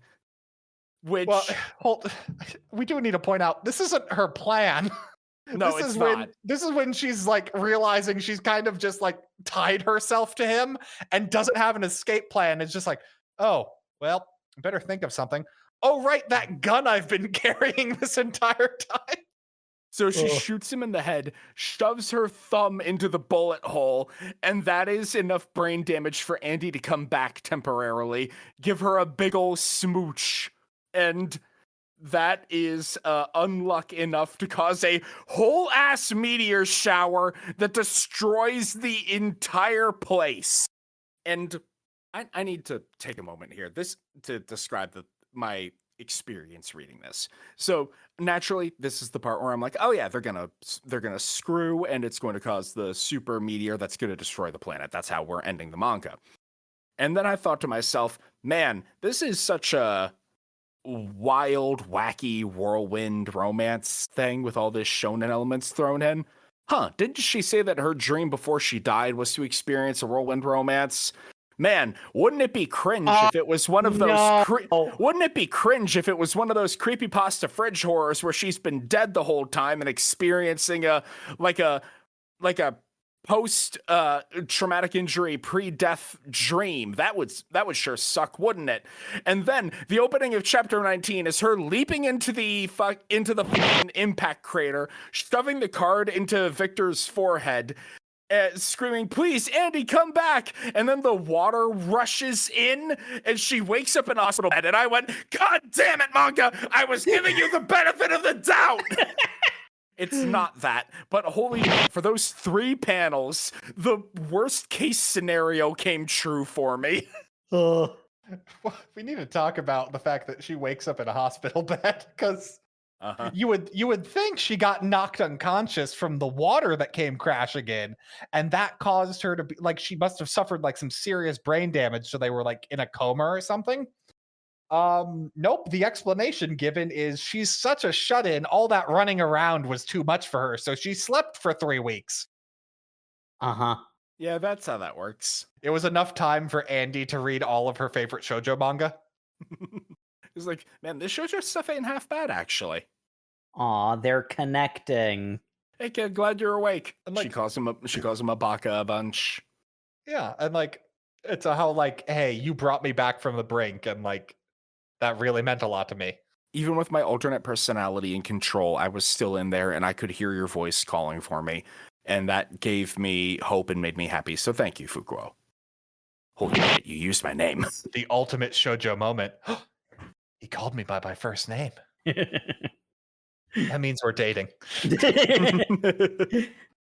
Yeah, this moment's really cute, and then I do really think that the shooting him in the head and like getting enough of Andy back to make the unluck work and all that stuff, that was also like it was a really good blend of the over the top of shonen with the emotion of shoujo. Like it was, because it's like most of this has been creating a deliberate contrast to sort of like it's poking fun at its opposite number. In that case, it was actually like a genuine blend of the two that worked really well. The fact that it clearly comes from a place of love for both genres really makes it work. So that brief moment of him giving her a head pat in the hospital bed caused another volcanic eruption to burn up all his clothes. Because of course. But it's okay, because as you might need to be reminded, his clothes are a living sentient creature. That regenerate, yes. And now we get the quest results for this MMORPG. Yeah.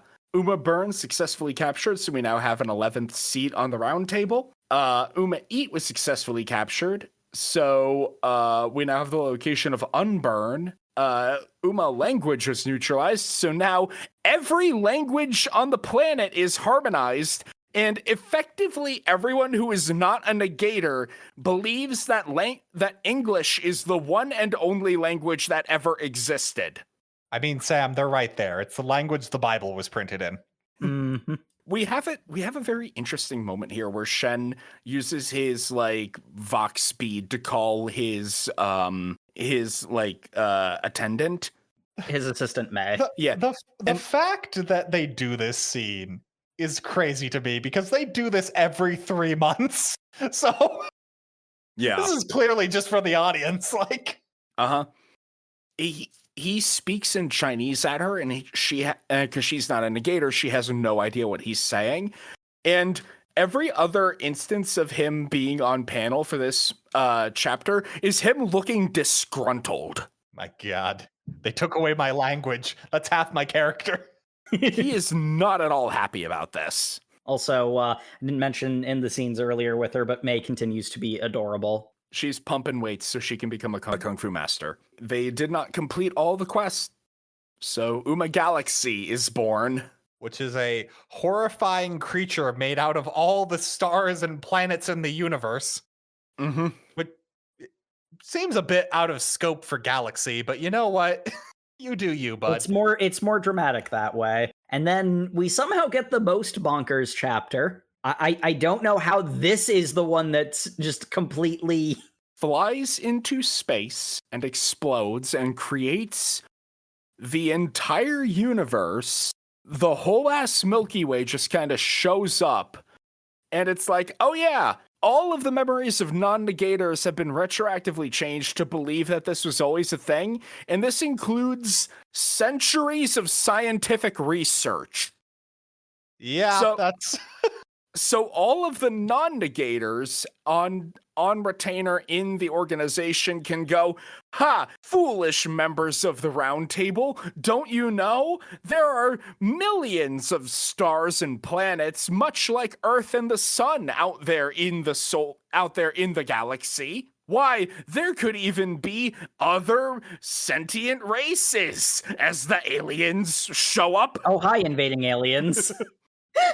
And then they're like, ah, yes, even those aliens who just sprung into existence mere seconds ago are here because they have experienced centuries of famine as their own worlds are ending, and they have come to claim Earth's green pastures for their own. Millions of years of history made from whole cloth, justifying them showing up to take over Earth. That is their backstory. And then Ch.1-20 takes their mask off and they all kill themselves, I think. Yeah, because essentially Ch.1-20 walks up, is crotch height to this monster made of blades and muscle, and essentially just goes, I will not surrender. You will withdraw your ships. No, I'm going to just blow up that big rock we mentioned earlier. I will genocide your entire planet. And then they go, is that your idea of justice? Yes, Sure. Yes. This vision is infallible, and none shall ever reason otherwise. Then I will negate your justice.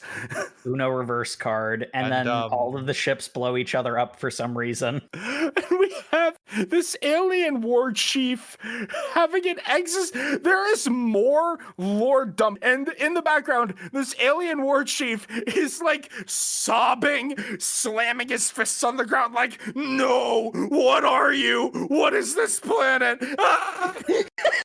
My people! So I if I have to give this the benefit of the doubt, I assume what has happened here is the alien war chief is essentially saying, my people are dying and your people have not used the gifts of resources of your planet to develop space travel. So you're unadvanced and you are wasting what could save my family. So it is my justice that I will keep my family safe by taking from you who is not really respecting the gifts. That is their version of justice, to which is negated by well, too bad, you live in an unjust world, which then means all the ships blow each other up. So I don't. Yeah, sure. Which remove united purpose, but that's not justice. It's a dramatic shot, is what it is. It kind of.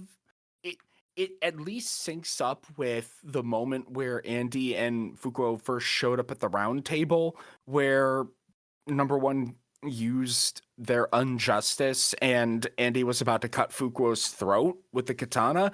So the friendly fire is consistent, but it still doesn't make a lick of sense with the actual negator power. I think what is happening is the alien chief specifically says this is what would be just, is all of you must die.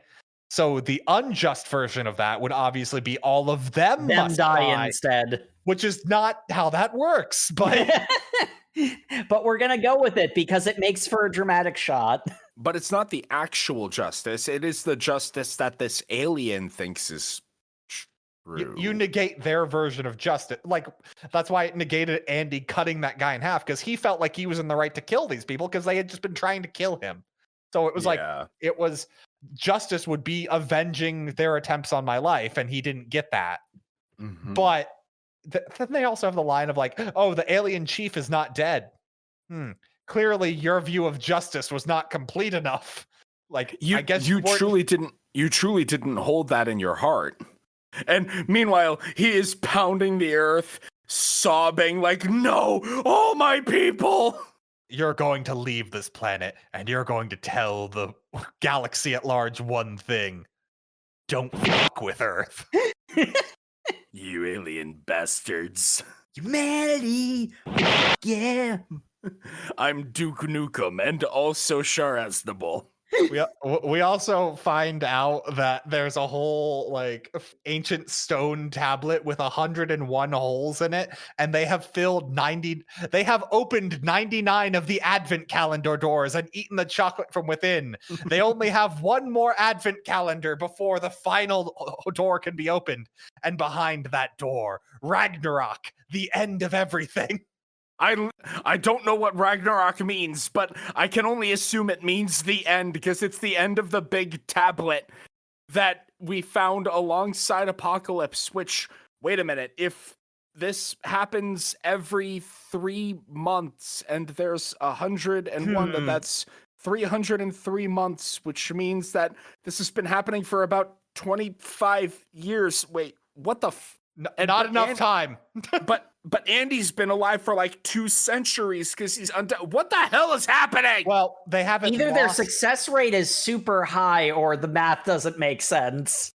Yeah, they are very chill about the fact they just were willing to chalk this round up as a loss. Like, yeah, they're like, it's so weird to me because, like, if you have it be like there's like 93 or something, then there's the stakes of you can have the characters lose and it's bad, but it doesn't end the story. Like, I don't know why they decided to have only one more. No, that's a weird writing decision. And that's clearly wasn't the case during the last roundtable scene, because they were all completely willing to go, well, guess this one's a loss.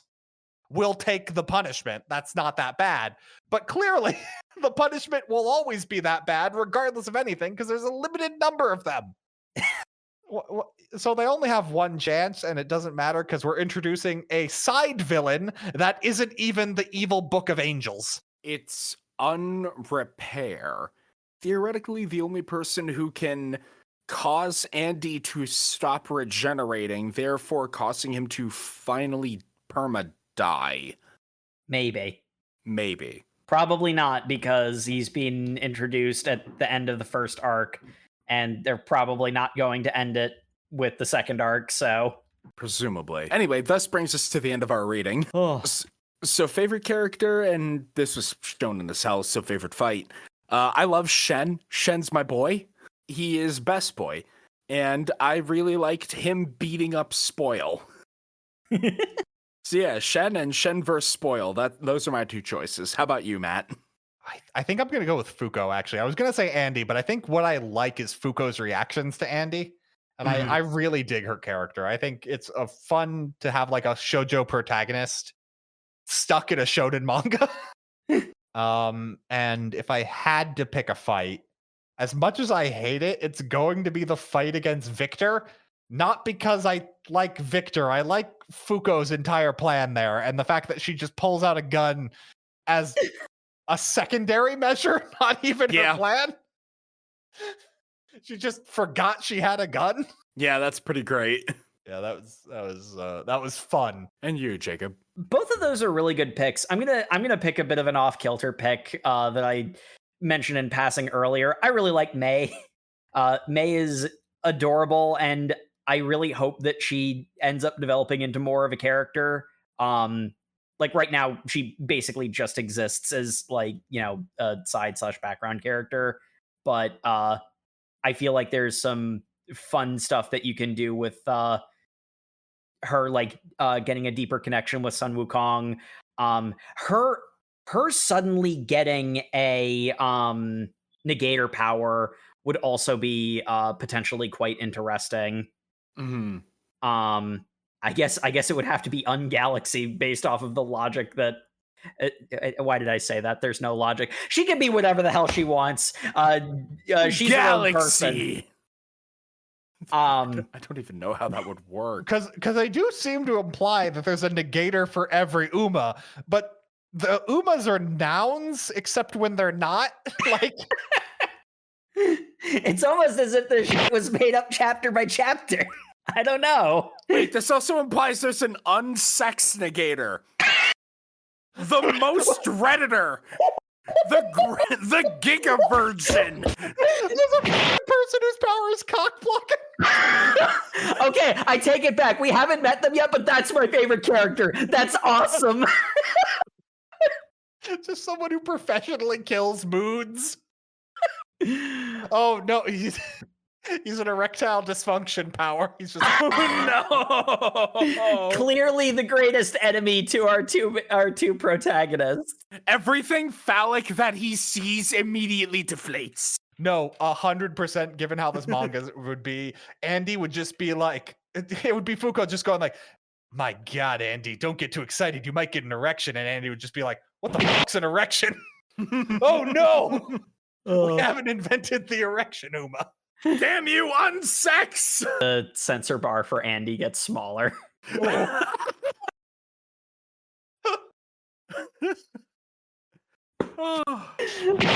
Shrinkage, Uma.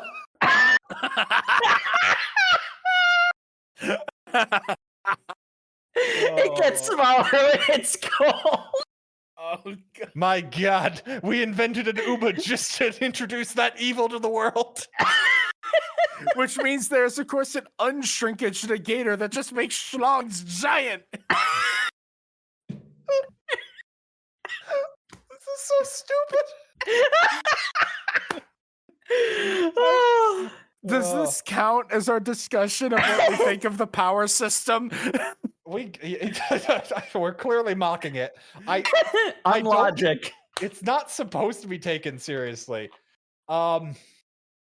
Yeah, does anyone have any actual thing they want to say about the power system? I think we've all said what we need to say.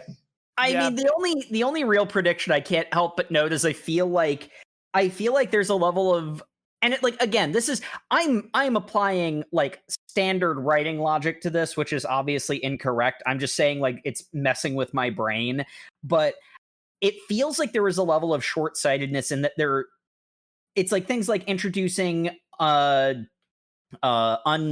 unrepair so early on, or wait, doesn't that mean that there's a repair Uma?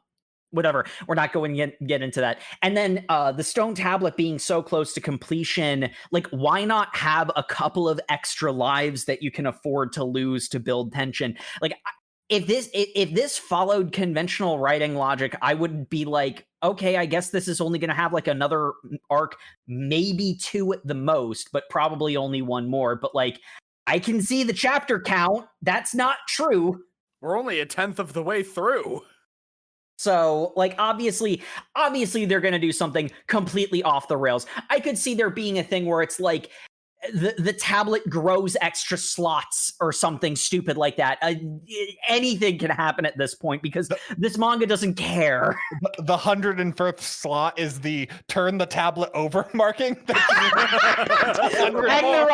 Ragnarok is when the real punishment Uma start coming up. I will say my prediction. The council table looks suspiciously like the hands of a clock, given they use Roman numerals for everything. We're getting a 12th council member. We're going to get a 12th council member. And also, all of the penalties seem to just introduce basic facts of life. And also... And also... Victor knew what a day of the week was before Uma Uma Galaxy showed up, which, given star systems, created days of the week, which I don't think is how days of the week were actually made IRL, but that's beside the point. I think there's it might be in Japanese. I don't think they use the Norse gods for theirs. Yeah, they don't have like Monday, Tuesday, Wednesday. I don't actually know. So, yeah. But there's got to be a time loop aspect too. Yeah, I was going to say that was the one thing in that raises so many questions moment where I'm like there might be some cyclical thing going on and Victor has like survived cycles or some nonsense because he's undead. So I had the idea that I'm glad we brought up because I had completely forgot about. Given the strong Judeo-Christian themes, I think Victor is the original man. Oh yeah, he's Adam. He is Adam, and as such will live forever because he was created before the concept of death. So the fact he's a negator for death is just happenstance. A coincidence, yeah. Like, he might not even actually be if another undying character shows up that's the actual death negator, that wouldn't surprise me at this point. Especially because Victor seems to have other powers.